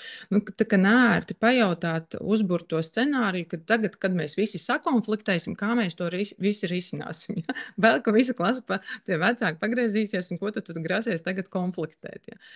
Bet tam vajadzētu būt arī, jau minēju, ka šim tematam konflikts vajadzētu visu laiku parādīties un runāt par to, kā mēs to risināsim. Vai, ja es runāju par tādu plānu, to es pieļauju, es gribētu domāt, ka jums jau varbūt arī uzburās tā aina, kādam aptuveni tam vajadzētu būt, kādiem punktiem tur vajadzētu būt, bet piemēram, mums ir vecāki stāstījuši par situācijām, kurās skolā bērns atnāca mājās satraucies, jo skolā ir redzējis kautiņu, riktīgi kautiņu, kur bijušas asinis, varbūt tās asinis ir piedomātas, mēs visādi redzam tajā šausmu brīdī, bet tas tikai liecina, ka tas bērns ir vismaz diezgan traumēts pēc šīs situācijas. Bet pēc šī kautiņa noticis tāds risinājums, ka, piemēram, ka vai klases audzinātājs vai kurš cits skolotājs izstāstītu, kas notika, kas būs ar to bērnu, kas izraisīja konfliktu, kā vispār jūtas tas bērns, kas tad bija tas, kuram it kā tās asinis. Ja? Un tas viss ir, tā mūsu vide ir pilna ar konfliktu iespējamībām, un nav runa tikai par to, ka mēs tagad divatā sakonfliktējam ar kādu. Ja? Tas konflikts ir visapkārt esošs, un tam plānam vajadzētu būt. Mēs ik pa laikam esam arī izglītības ministrijā šo aktualizējuši, ka tām attiecību veidošanai ir jānotiek, un ka tas ir visa pamats, jo nevajadzētu skolām uzskatīt, ka tagad atnāk jauna ģimene uz izglītības iestādi un ka viņi visu zinās, kā vajag uzvesties, ja? Pie kā vērsties vai kā bērnam uzvesties. Un tam jānotiek jau tajās pirmajās dienās un nemitīgi visa tā mācību gadu gaitā, kamēr mēs esam attiecībās. Ka visu laiku notiek kādi atgādinājumi, sarunas par to, un nesagaidot, ka mēs tagad esam visi jau sakašķējušies, un tad domāsim, kā mēs tagad risināsim. Bet ir jāizdara tas lielais mājas darbs, un pirms tam. Un to, ko es gribu pieminēt vienu pētījumu, nesenāko, ko mēs veicām par ēnu izglītību Latvijā, citiem vārdiem par privātu skolotāju izmantošanas apjomiem, mērķiem. Sen tādi pētījumi Latvijā nav bijuši, tāpēc tas mums tāds pirmais solis, un tas, kas tur iezīmējuši divas lietas, viena tā, ka no tiem respondentiem, kas bija vairāk nekā 1000, ir 42,3 ir izmantojuši privātu skolotājus, un pat 36,1 ir apsvēruši domu izmantot. Tā kā nesenā pagātnē milzīgs tas cipars. Un tad mēs pētījām tos, aicinājām arī brīvajās atbildēs rakstīt tos dažādos iemeslus, un tur visādos griezumos skatījāmies vērtējumus, jo mums bija gan aptāju, gan arī tiešās intervijas ar pašiem privātskolotājiem, arī ar vecākiem. Un tas, ko privātskolotāji teica, ka daļa no tiem viņu audzēkņiem ir tuvu nesekmībai, ko viņi, protams, arī ļoti augstu, labo sekmi bērni, kam vajag vēl labāks, bet jā, tas pamats tomēr ir tiem, kam ir slikta sekmes vai pat nesekmība draud. Un ka šie privātskolotāji stāstīja, ka viņi ir no savu skolotāju puses piedzīvojuši mobbingu. Te arī tā kaunināšanas tēma izskanēja, un ka piemēram, skolotājs regulāri bērnam norādījis uz viņa nespēju mācīties. Un, ka tu jau neko nesaproti, tu jau matemātiski nebūsi, jūs noteikti zināt šos tekstus, ja, un tu nekad skolu nepabeigsi, piemēram. Un tas mūs tā apstādināja. Tas īstenībā ļoti, ļoti nopietns signāls ir par to, ka mēs arī, kad runājam par mobbingu skolās, daudz mazāk, daudz retāk tiek pieminēts mobbings no pedagoga uz audzēkni. Bet es teiktu, ka tas ir jāliek arī tādā, jāpaceļ vienlīdz augstu un jāpievērš tam milzīga uzmanība. Un faktiski arī tas ir par to plānu, par ko es saku. Kur tad man kā vecākam vērsties, ja man bērns atnāk un stāsta, man pateica to. Tad tagad man pie kaut kā jāiet un jāsaka, ka skolotāja vārds pret bērnu vārdu. Ja? Mēs zinām, kā mums reizēm ar to iet. Tāpēc, noslēdzoši, man šķiet, ka tas mediātoru ieguldījums šāda te vai programmas izstrādē, kas ir, ko mēs saucam par vecāku un skolas sadarbības veidošanu, ir milzīgs ieguldījums. Tad nevar būt tikai par, piemēram, psihologu vai izglītības darbinieku klasiski. Te noteikti ir runa par mediātoru, jo bieži vien ir vienkārši vajadzīgas tādas tehnikas, kā mums virzīties uz priekšu. Un tas vēl viens, piemēram, tas, ko es teicu par mediācijas tādiem pamatiem visiem, milzīgi nozīmīgi būtu, ka tādi mediātori arī ir vecāku, piemēram, sapulcēs, ja, ka vecāki saņem šo informāciju, jo bērnus mēs varam tagad skolās mēģināt cerēt, ka mēs viņus varētu izķert un to informāciju iedot, bet vecākus, parasti uz kursiem piesakās jau tāpat apzinīgie. Līdz ar to tas būtu milzīgs ieguldījums, ja ienāktu mediātoru skolā, izglītības iestādēs kaut kādā veidā. Jā, tas mans viss pagaidām. Jā, paldies, Inga. No jums es sadzirdēju vairākas lietas, kas satrauc vecākus. Ja? Pirmkārt, kopīgā izpratne par to, ka bērns uzsākot gaitas izglītības iestādē, viņš nonāk potenciāli konfliktējošā vidē. Un tad, kad visiem būs šī izpratne, ka tie konflikti, ka tas bērns, jeb vecāks, jeb pedagogs var tikt ievilkt šajā konfliktā netieši, tas arī rada nākotnē šīs problēmas, jo tas netiek izrunāts. Pirmkārt, tāpēc, ka vecāki nezina, pie kā griezties, vai vispār drīkst griezties ar šādiem jautājumiem. Ja? Ka nejauši bērns, kā jūs minējat, ir redzējis konfliktu, ja? Un viņš ir milzīgā pārdzīvojumā, un ko tagad darīt. Tālāk tas izklausījās, ziniet, man uzreiz atmiņā uzjunda, pirms mēs stājamies darba attiecībās, ja, mums ir tāda ievada instruktāža, ja, un tad skolās arī būtu ļoti labi, ja būtu tāds dokuments, ne tikai iekšējie skolas noteikumi, kurus parasti vecāki un bērni parakst, ka ir izlasījuši un ir sapratuši un apņemās ievērot, ja, bet būtu arī kaut kāds izskaidrojošs pasākums, kas kādā gadījumā būtu darāms. Un, cik es saprotu, šeit, starp citu, uzreiz sagāja kopā ar to diskusiju, kas bija mums pagājuši gadu, kā jau es minēju, veselības jomā, kad neatceros, kur no biedrībām tā bija, bet visticamāk tā bija ārstu biedrība, kura pateica, cik ļoti mēs vēlētos, ka mediātori nāktu kopā ar mums uz tikšanos ar veselības ministriju, ja, lai ministrija saprastu, ko tad mēs īsti vēlamies. Ja. Un šeit ir līdzīga situācija, kur tas mediātors varētu būt kā informācijas nodevējs, jo ikdienā veicot mediāciju mēs jau tulkojam, ko katrs vēlējās pateikt un kāda ir tā viņa vajadzība un kāpēc ir tas motīvs šāds vai savādāks. Ja. Un kā variants, cik es saprotu, ka varētu būt ne tikai šis plāns, kā rīkoties vecākam, kā rīkoties bērnam gadījumā, ja rodās kādi jautājumi, pie kā griezties, ja neveidojās šī sadarbība, ko darīt tālāk, bet arī būtu tas svarīgais moments, ka ja puses nedzird vienu otru, tad viņas aiziet kaut vai uz mediātoru konsultāciju, kur iespējams šīs konsultācijas laikā mediātors, atgriežot viņiem atpakaļ to, ko puses saka, viņi beidzot sadzird, kur tad ir tā sāls, par ko tad viņi strīdās savā starpā. Ja?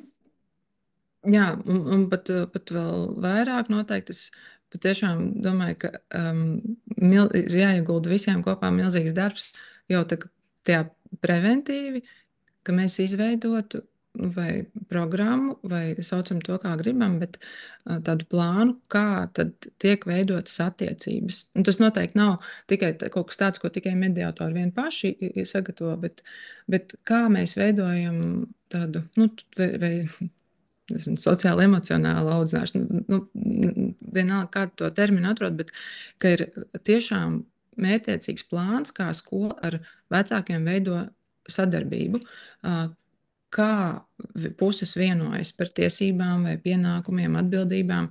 Jūs pieminējāt to darbā stāšanos, jā, tas faktiski tā kā darba līgums. Mēs vienojamies ļoti skaidri un to visas puses pildām. Tāds ir iztrūkstošs, bet tas ir mazliet vairāk par darba līgumu, jo, lai būtu, ir nepieciešama pozitīva sadarbība. Un tad, ja tas bērns, piemēram, redz konfliktu, viņš sabīstās, un ja viņš šai skolai, viņš jau tā varbūt jūtas nedroši tajā skolā, tad viņam tas īstenībā ir liels traumējošs notikums. Bet, ja viņam būtu ļoti pozitīvas attiecības vai ar klases audzinātāju vai ar kādu citu pieaugušo skolā, viņš aizietu aprunāties ar viņu. Un tā tā sociāli, emocionālo mācīšanās programmu trūkums, ka neīsteno mums viņas Latvijā, kamēr citviet īsteno jau desmitiem gadu, tas ir tas trūkums. Mums nav izdarīts mājas darbs par to, lai mēs justos piederīgi skolai, savai klasei, lai mums būtu mīļas, kolosālas attiecības ar savu klases audzinātāju. Un tad izpaliktu vesela jūra ar tiem konfliktiem, visām tādām problēmu risināšanu, kā mēs tagad risināsim un tā tālāk. Jo, ja nav šo tuvo attiecību, tad gan bērni, gan arī vecāki mazāk sadarbojas ar skolu. Tad mēs dzīvojam tā kā divās nometnēs un viens uz otru karojoši skatāmies. Un tad patiešām sakrājas tas katrs bērna teiktais. Man skolotājs pateica šo, viņš man klases priekšā pateica to, pateica, ka esmu slikti izpildījis, un tas vienkārši uzslāņojas, un nereti tā skola tā arī tiek absolvēta, un pēc tam vēl 10 gadus murgos rādās. Paldies! Paldies, Inga! Man būtu tomēr jautājums kādai no izglītības pārvaldēm, kurš ir drosmīgāks, droši paceļiet roku. Jautājums ir tāds, cik es zinu, būdams kā advokāts, kurš ir konsultējis vecāks strīdos ar skolām, skolās eksistē iekšējie dokumenti, kas nosaka, kādā veidā tiek skatīti šādi strīdi. Jūsuprāt, vai šie dokumenti vairāk ir formāli, vai viņos ir nepieciešami kādi uzlabojumi, un vai šis redzējums no vecāku puses, ka īsti vecākiem nav skaidrs, kā rīkoties konkrētajā situācijā, vispār šajos dokumentos tiek atainots, vai tur ir nepieciešami kaut kādi uzlabojumi? Kurš tad ir drosmīgākais? Varbūt izglītības vadības dienests, bet es domāju, ka nē, bet pieļauju, ka kāda no izglītības pārvaldēm varētu būt. Kurš ir drosmīgais? Droši.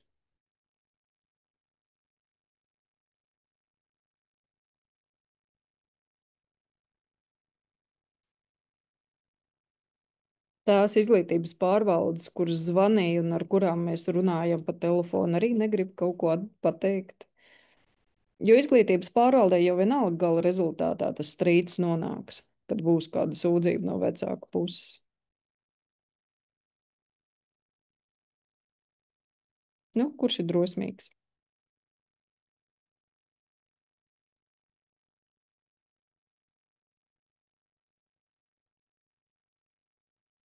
Labi. Skaidrs, pie šī jautājuma mēs strādāsim, ja, lai veicinātu šo savstarpējo komunikāciju. Ja, un noteikti arī pēc šīs mūsu diskusijas mēs nosūtīsim jautājumus, uz kuriem mēs ļoti vēlēsimies saņemt atbildes. Protams, ka mēs šos jautājumus jums varam sūtīt arī anonimizētā veidā, ja, lai jums nebūtu šis satraukums. Mums ir svarīga atgriezniskā saikne, tāpēc mēs arī šos jautājumus uzdodam. Varbūt Mihailo kungam ir kaut kas sakāms šajā sakarā. Kā tas notiek? Kā šie iekšējie normatīvie akti top un vai kāds vispār ir noteicis, kam? Es saprotu, ka normatīvajā līmenī, kur būtu ministra kabineta noteikumi, kaut kas ir minēts, bet cik daudz skolas ir tiesīgas, jeb izglītības iestādes paplašināt šo dokumentu, kas būtu, un šie paplašinājumi būtu vērsti tieši uz šo labbūtību šajās izglītības iestādēs? Atbilde ir tāda, ka skolām ir plašas iespējas, un skolas to ļoti plaši izmanto, jo ir skolas, kuras jau šobrīd ieviesa gan dažādas labbūtības programmas, gan dažādas vardarbības novēršanas, mazināšanas programmas. Mums ir skolas, kuras iesaistījušas Kiva projekta un eksperimentālā veidā aprobežo starptautisko programmu Kiva. Dažām skolām labāk veicas, dažām skolām mazāk labāk, bet tomēr tas ir viens. Otrs, mums ir skolas, kuras ļoti atstrādāja dažādu konfliktu risināšanas sistēmu, gan sadalot skolas personāla lomas, gan nosakot atbildīgos par vienu vai otru posmu. Skolām tas ir iespējams, un tieši arī balstoties uz skolas pieredzi, ko darīja gan ne Izglītības kvalitātes valsts dienas, bet Izglītības un zinātnes ministrija, tika veikts pētījums par tām programmām un atbalsta pasākumiem, kuras īsteno skolas. Tādu ir ļoti daudz, un zem Izglītības zinātnes ministrijas tīmekļa vietnē ir iespējams izlasīt šo pētījumu.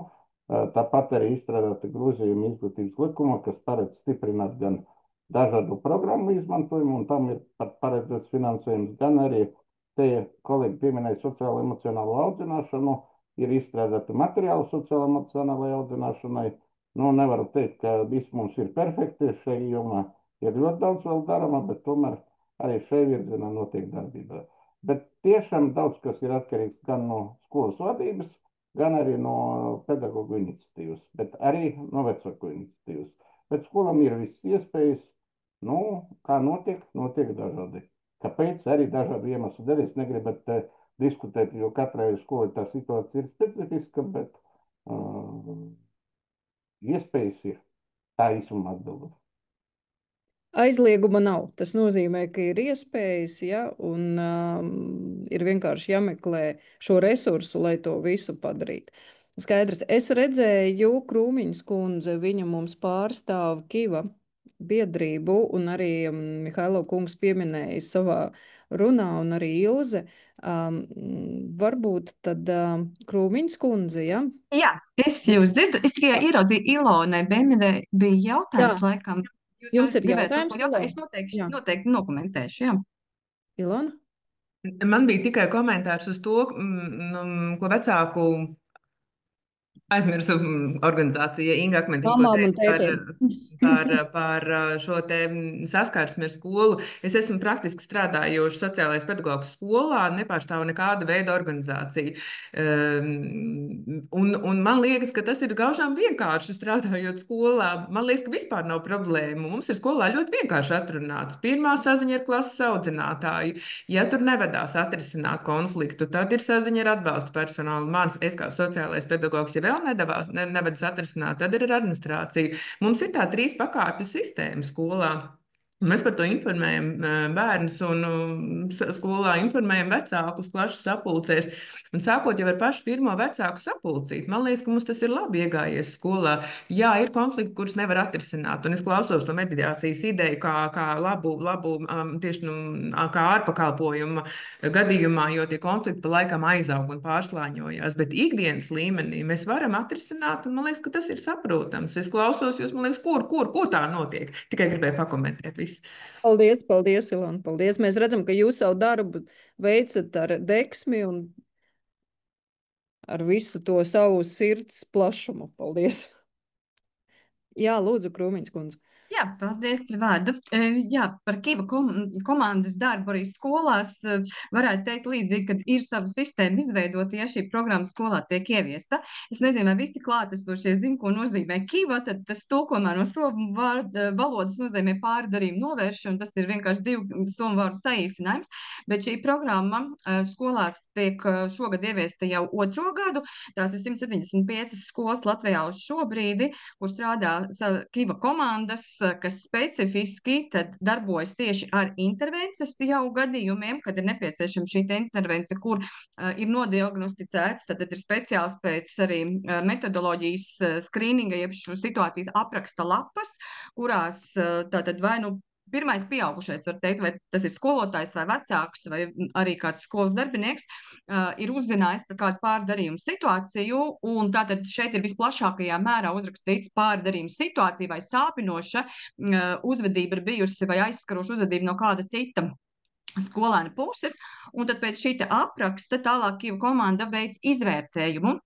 Vai šis gadījums aprakstītais, protams, plus izpēte kopā ar klases audzinātāju un plašāku informācijas ievākšana, vai šis gadījums konkrētais ir attiecināms specifiski uz bulingu, vai, bulings, mobbings, abi jēdzieni pēc Kiva programmas tiek līdzīgi lietoti, atbilst vai neatbilst tātad definīcijai, un tā ir ilgtermiņā aizskaroša uzvedība pret vājāku un ar nodomu.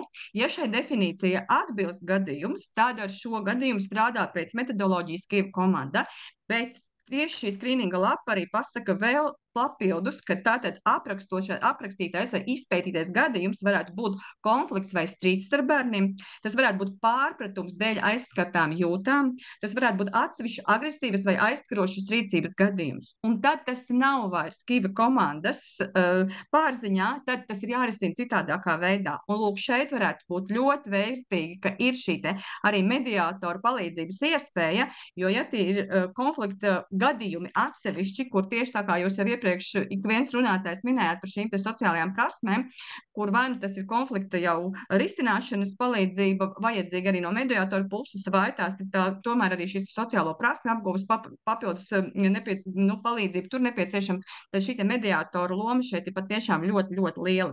Bet tas, ko es gribēju vēl papildināt, varbūt tās es sākumā dzirdēju, Ilze Zinovska arī minēja, ka Kiva nāk pēc tam īsti nē, Kivai ir 3 stūrakmeņi, var teikt, Kivas programmā, kas ir tātad šī bulinga mazināšanas un novēršanas instruments skolās.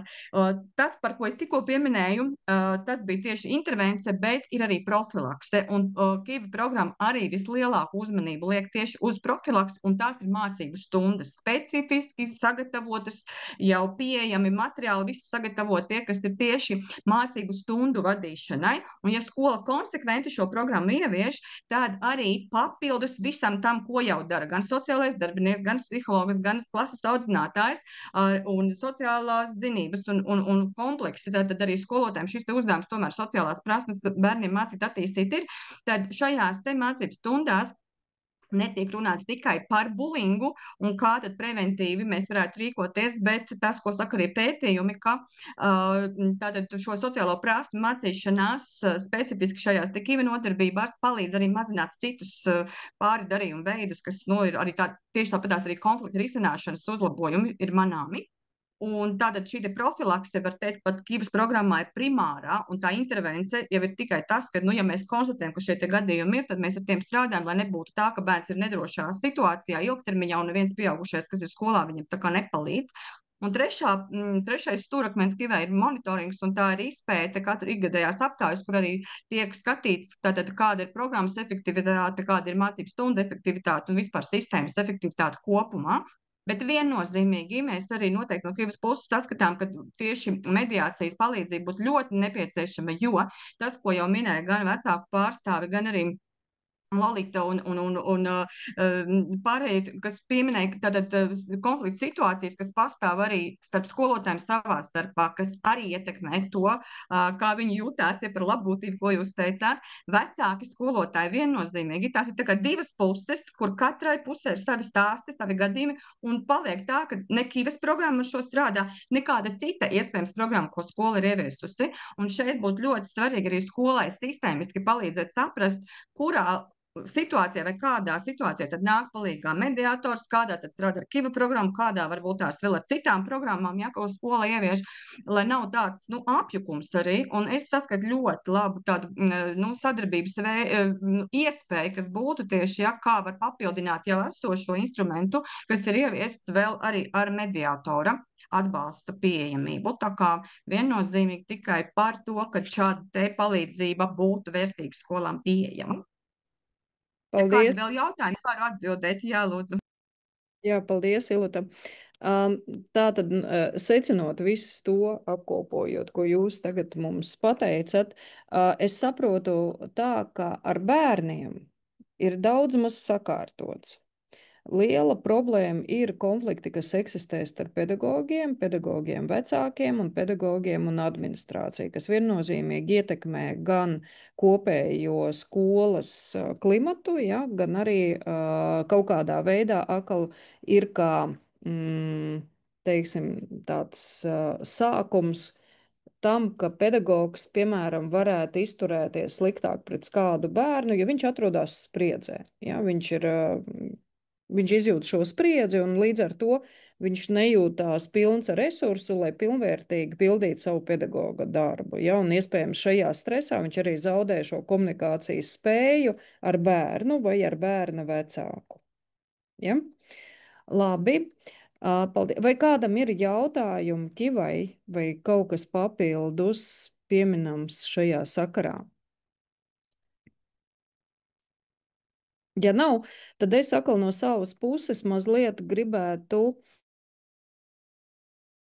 informēt dalībniekus par to, kur tad certificēta mediātora padome varētu būt noderīga un kādā veidā mēs jums varētu līdzēt tajos strīdos, kas eksistē izglītības sistēmā. Man vienu mirklīti, es atvainojos, man pazuda prezentācija, bet tā gadās. Es visu prezentāciju jums nerādīšu, lai nebūtu lieki patērēts laiks, bet tas mans būtiskākais, ko es gribētu pateikt, ir saistīts ar tiem strīdiem, kuru mēs attiecīgi varam būt noderīgi, par strīdiem, kur ir iesaistīts bērns. Ja?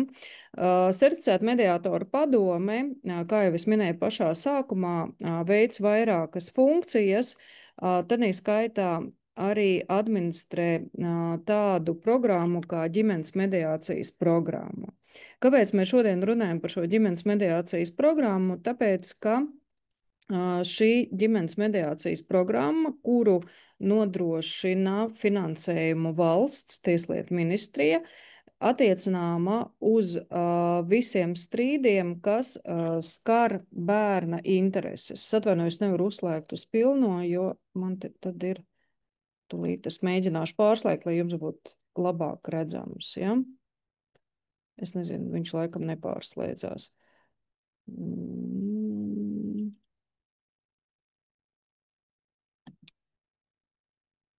Jā, nes kāpēc viņš negrib.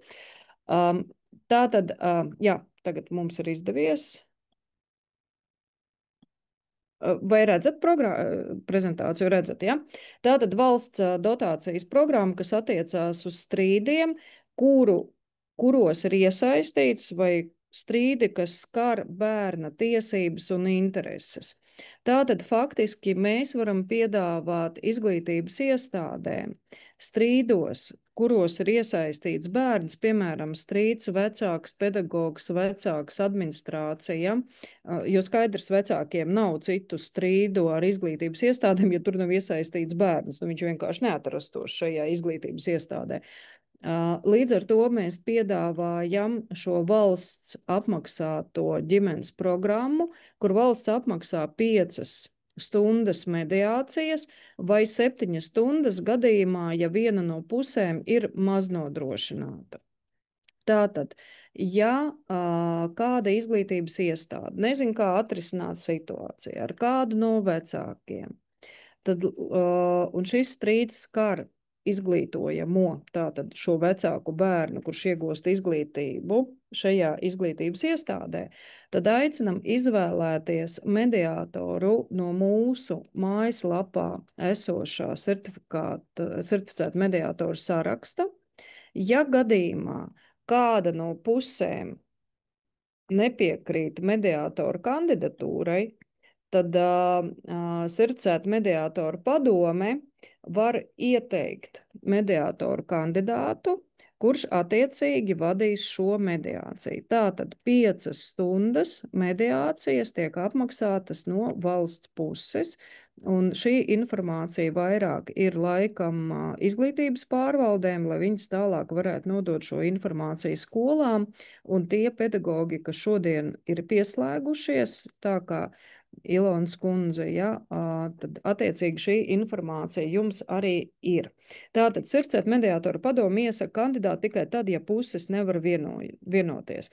Mūsu mājaslapā jūs varat apmeklēt sadaļu klientiem, un tur ir speciāls iesniegums veidlapa, kuru puses aizpilda vai viena no pusēm aizpilda un nosūta certificēta mediātora padomei. Mums ir līdzīgas līgums arī noslēgts ar Bērnu Kliniskās universitātes slimnīcu, ja, kur tiek iesaistīti mūsu certificētie mediātori arī šī ģimenes programmas ietvaros, lai atrisinātu strīdus, kas skar bērnus tieši ārstniecības procesa ietvaros. Par iespējamiem konfliktu īpašniekiem izglītības iestādēs jūs jau visi ļoti labi zinat, kā viens no būtiskiem iemesliem arī, kāpēc šāda veida konflikti veidojās, ir arī vardarbība ģimenē. Ja, tas nav konflikts, kas būtu izglītības iestādē, bet tas ir šo konfliktu veicinošais faktors. Ko tad mēs vēl no savas puses varam piedāvāt? Pirmkārt, mēs piedāvājam informāciju par mediāciju kā tādu. Mūsu mājaslapā jūs varat iepazīties ar sadaļu par mediāciju, iepazīties ar dažādiem video saistībā ar mediāciju, piemēram, ģimenes projekta ietvaros vai biznesa vai darba attiecības strīdos. Tātad ir uzskatāma informācija video veidā, kuru jūs varat nodot kā informāciju gan savam darba devējam, piemēram, ja ir izveidojies strīds starp administrāciju un pedagogu vai starp augstāk stāvošo iestādu un zemāk stāvošo tātad darbinieku. Tālāk mēs varam, kā jau es minēju, ieteikt šo mediātoru kandidātu. Ko mēs vēl no savas puses varam darīt? Mēs varam veikt un ierosināt mūsu kolēģiem, veikt šos izglītojošos pasākumus mūsu skatījumā, sociālo zinātņu ietvaros stundas, kas ir veltītas komunikācijas uzlabošanai un nevardarbīgas komunikācijas veicināšanai, ir pa maz.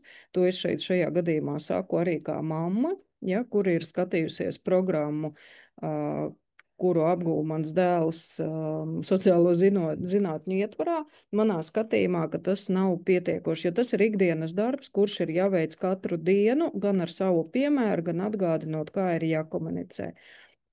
Tālāk dalība darba grupās, projektos par vardarbības mazināšanu, labbūtības uzlabošanu. Šajā ziņā mēs aicinātu arī mūs, ja ir kādi jautājumi un ir kāda darba grupa, kuru jūs saskatāt, ka mediātori ir aicināmi un certificēta mediātora padome var dot savu ieguldījumu un savu skatījumu, kā varbūt atrast kādu vēl papildus risinājumu.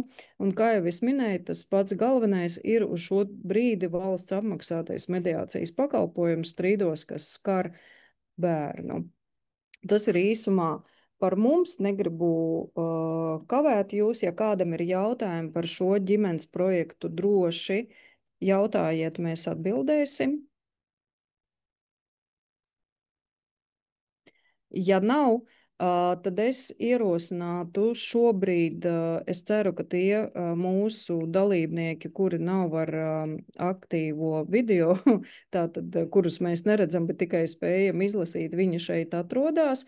Mēs aicinam jūs tātad piedalīties aptaujā, kuras rezultāti arī tiks apkopot, mēs viņus redzēsim uzreiz, un tagad es došu vārdu Inesei, kuri jums pastāstīs, kā tas notiks dabā, kā to visu var izdarīt.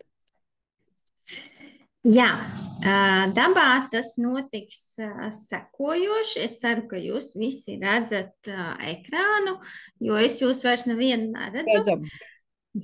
Jā, tad ir jāņem tālāk telefons un jānoskanē QR kods, un mums šeit būs 3-4 jautājumi, kur mēs aicinām jums izteikt savu viedokli, ko mēs redzam, ka mēs arī uzreiz redzam jūsu atbildžu variantus. Un te mums ir pilnīgi viennozīmīgi visiem jau 100% redzam jūsu viedokli. Un piedalījušies mums jau te ir 11 skatītāji, 12, nu jau 14, tātad pēc būtības mediācijā jūs visi piekrītat, ka mediācija būtu noderīga arī skolas vidē. Skatos, nu jau mums te arvien vairāk ir šie te 100% jā. Vēl nāk atbildes, turpina. Tas nozīmē, liels prieks man, es pirmo reizi izmantoju šo Slido.com un redzu, ka tas tiešām strādā. Nu, un es domāju, ka mēs varam pievērsties arī uzreiz nākošajam jautājumam, un nākošais jautājums ir tas, uz ko mēs nesaņēmām mutisku atbildi, vai mediācijas pakalpojumu saņemšanas iespējas būtu jāparedz, jāiekļauj iekšējos dokumentos. Nu, tad šeit mēs domājam par to, kad varbūt tur jau kāds ir, ja mēs ceram arī uz šādu atbildi.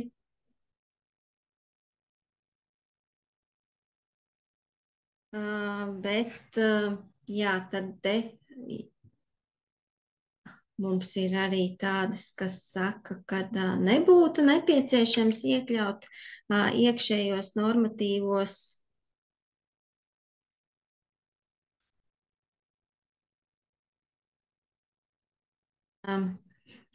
Jā, nu, pēc būtības, jā, mediācija ir brīvprātīgs process, un tad jau ir jautājums, kādā veidā iekļaut šos te mūsu iespējas palīdzēt skolām.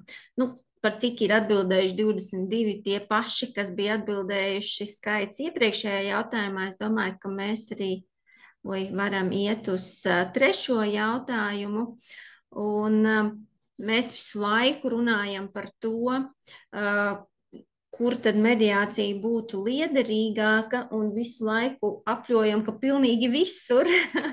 Un es skatos, ka arī šeit mēs aicinam, jā, kā jums liekas, kur mediācija būtu nepieciešama visvairāk, varbūt, lai gan es piekrītu korespondentiem arī, kas norāda, kad visos strīdos mums būtu vajadzīgi mediātori, bet mums priekšplānā šodien izvirzās tieši vecāki un pedagogi, kā tas, kur visvairāk mediācija būtu nepieciešama.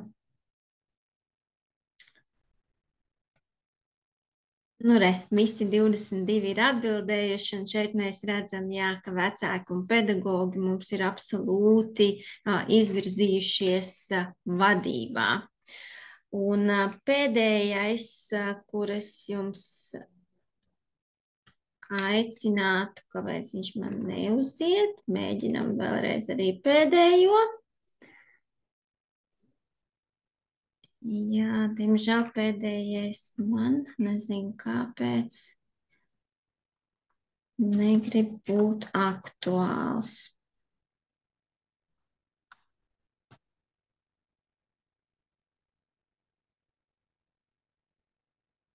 Jā, pēdējā jums vajadzētu rasties iespējami atbildēt. Jautājums ir idejas par mediācijas ieviešanu pirmskolas vispārējās izglītības iestādēs, bet šo jautājumu man negrib rādīt.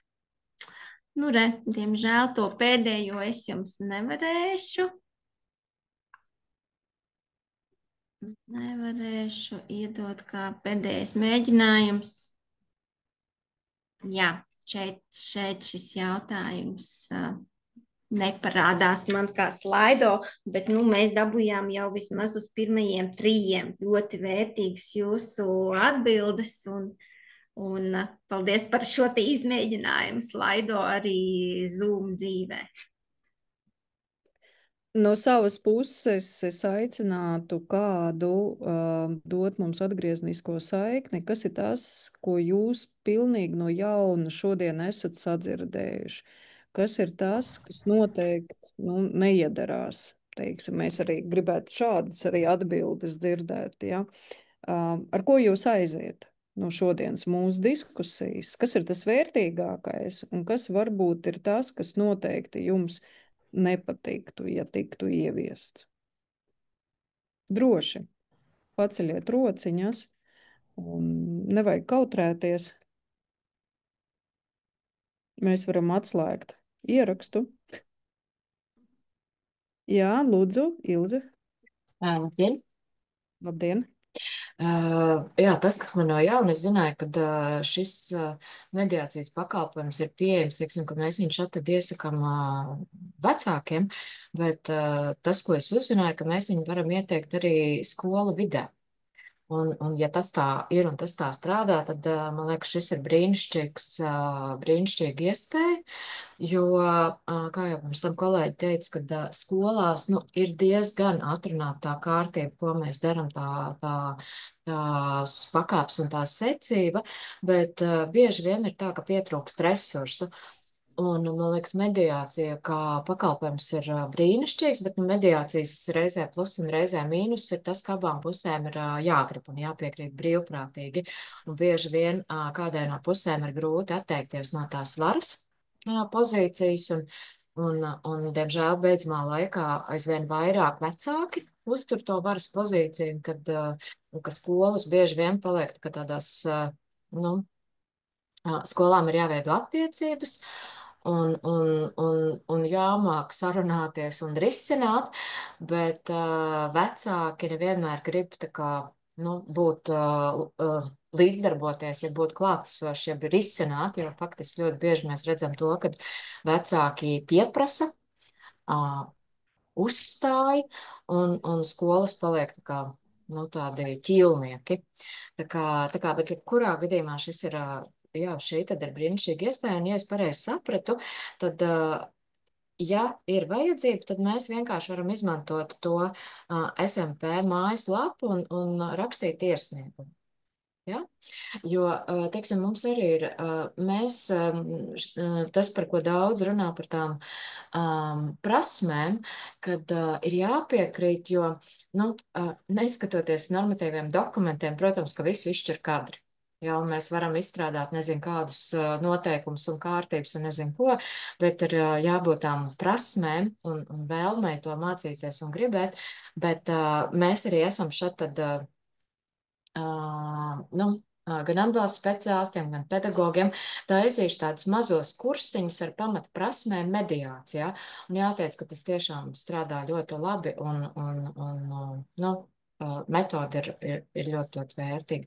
Paldies, tā kā šodien jums arī par šo te organizēto, un es pārstāvu Jelgavas novada izglītības pārvaldi, un ar prieku pastāstīšu kolēģiem par šo iespēju, ko mēs varam nodot tālāk skolām, un arī mēs kā izglītības pārvalde droši vien būsim priecīgi kādreiz izmantot. Paldies jums! Jā. Paldies jums liels, un uzreiz gribu piebilst, ka Jelgava ir viens no aktīvākajiem reģioniem vispār mediācijas izmantošanā. Pēc Rīgas, es teiktu, ja to mēs redzam pēc mūsu statistikas, pēc ģimenes projektā un arī pēc tā apjoma, cik daudz ir pieprasījums pēc mediācijas, acīm redzot, jums tur ir atbilstoša atmosfēra un atbilstoša izpratne par to, ka konfliktus ir jārisina un jārisina pēc iespējas miermīlīgākā ceļā. Paldies! Paldies. Droši, kas vēl mums kaut ko grib labu pateikt, var arī sliktu.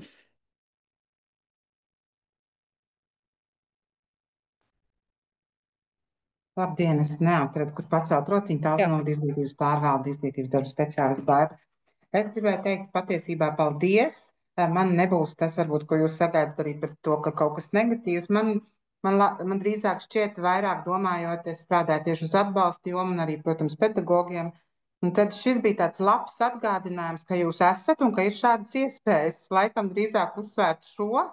Jo ikdienā, protams, ir vēl visādas citas lietas un dažādi piedāvātie pasākumi, bet jāsaka godīgi, tā akcentēti uz mediāciju es arī laikam biju tā kā ne tā, ka nezināju, bet piemirsus gan. Tāpēc paldies par šo atgādinājumu, ka jūs tādi esat. Un, protams, kad šī ir jūs devāt labu ideju un droši vien uz turpmāko sadarbību, jo mums taču iet vēl joprojām arī projekts. Tieši, kas ir par pedagoģu profesionālo kompetenci un to pilnveidu vardarbības novēršanā un labbūtības veicināšanā. Man šķiet, ka tieši tas, ko šodien arī pārunāja, ka ne tikai bērniem, bet arī strādājot kopā un arī šie konflikta situācijas ir ļoti svarīgi pedagogiem spēcinoši, kā tikt galā, kā arī to uztvert un visādi citādi, ka tas ir ļoti vērtīgi un uz turpmāku sadarbību teikšu. Paldies jums! Paldies! Paldies! Un kamēram vēl nav atslēgusies lielākā daļa no mūsu apmeklētājiem, aizmirsu piemirst, mums šogad bija tikšanās ar visām Latvijas bāriņu tiesām un sociālajiem dienestiem, un mēs viņiem arī skaidrojam, ka šīs ģimenes projekts darbojās ne tikai bērnu dalīšanas lietās un uzturlīdzekļos laulības, kas ir klasiskais variants, bet tieši jebkuros strīdos, kuros ir iesaistīts bērns. Ja? Un tāpēc mēs būsim priecīgi, ja jūs šo ziņu nodosiet tālāk, un mūsu mediātori ir vienmēr gatavi sniegt šo pakalpojumu. Ja? Paldies! Lūdzu, Ina Melkina laikam, ja? Jā, es esmu Ina Melkina no Robežu novada pašvaldības. Ļoti liels paldies par šodienu. Bija vērtīgi un ļoti labi. Un man jaunums ir tas, ka ir iespēja arī uz valsts apmaksātām stundām. Un paldies arī par to, ka ir domāts par maznodrošinātajām personām. Un tas priekš manis tiešām ir jaunums. Nu, jāteic, ka iepriekšējā mācību gadā mēģinājām kādu no mūsu skolām iedrošināt sadarboties ar jums. Nu, ir jūtama rezervēšanās, tāda attāluma ieturēšana, taču es ļoti ceru, ka šodien ir arī klātesoši pārstāvji un arī tas šodienas seminārs iedrošinās viņus ar jums vairāk sadarboties. Par iekšējiem normatīvajiem aktiem es uzskatu, ka budžetā ir diezgan vērtīgi paredzēt konsultācijas un tā. Un bija arī jums jautājums par pirmsskolām. Jā, ir arī pirmsskolā viss tā kā sākuma attīstības tajā stadijā par vispār attiecībām, par emociju vadīšanu, par atpazīšanu un rīcības spējām. Tā kā tas viss arī ir iekļauts. Un vēl es gribēju teikt, ka arī pašvaldības strādā, kas ir starpprofesionāļu sadarbībā, kur konflikti ir diezgan lieli un jau sarežģīti. Un paldies arī Bērnu aizsardzības centram, kurš iesaistās. Un šobrīd ir plaša pieejamība. Paldies jums visiem! Jā, paldies jums liels, un šogad septembra mēnesī mēs rīkosim, varbūt ne līdzīgu, bet satura ziņā līdzīgu par mediācijas iespējām ar pašām izglītības iestādēm. Un tāpēc mēs ļoti aicinām izglītības pārvaldes atbalstīt un mudināt skolas un arī pirmsskolas izglītības iestādes pievienoties šim mūsu aicinājumam. Un noteikti mēs arī izglītības pārvaldēm sūtīsim šo aicinājumu, jo tikai jūs zinat visas savas skolas un pirmsskolas izglītības iestādes. Mēs pat nespējam aptvert visu to apjomu, ja? Bet mēs esam pilni ar gatavību strādāt, jo tāds ir mūsu mērķis un uzdevums, un mēs savu darbu veicam tieši ar tādu domu, lai šo pasauli padarītu kaut nedaudz labāku un mierīgāku. Paldies jums! Ja kāds vēl kaut ko grib pateikt, droši var teikt. Ja nē, tad ir iespēja doties mājās un atpūsties vai turpināt savu dienas gaitu. Paldies visiem, kas piedalījās, paldies visiem, kas runāja, kas stāstīja, dalījās pieredzē, bažās un visā pārējā. Mums bija prieks, mums bija labi, un ceram arī turpmāk, ka mums izveidosies tāda cieša sadarbība. Paldies!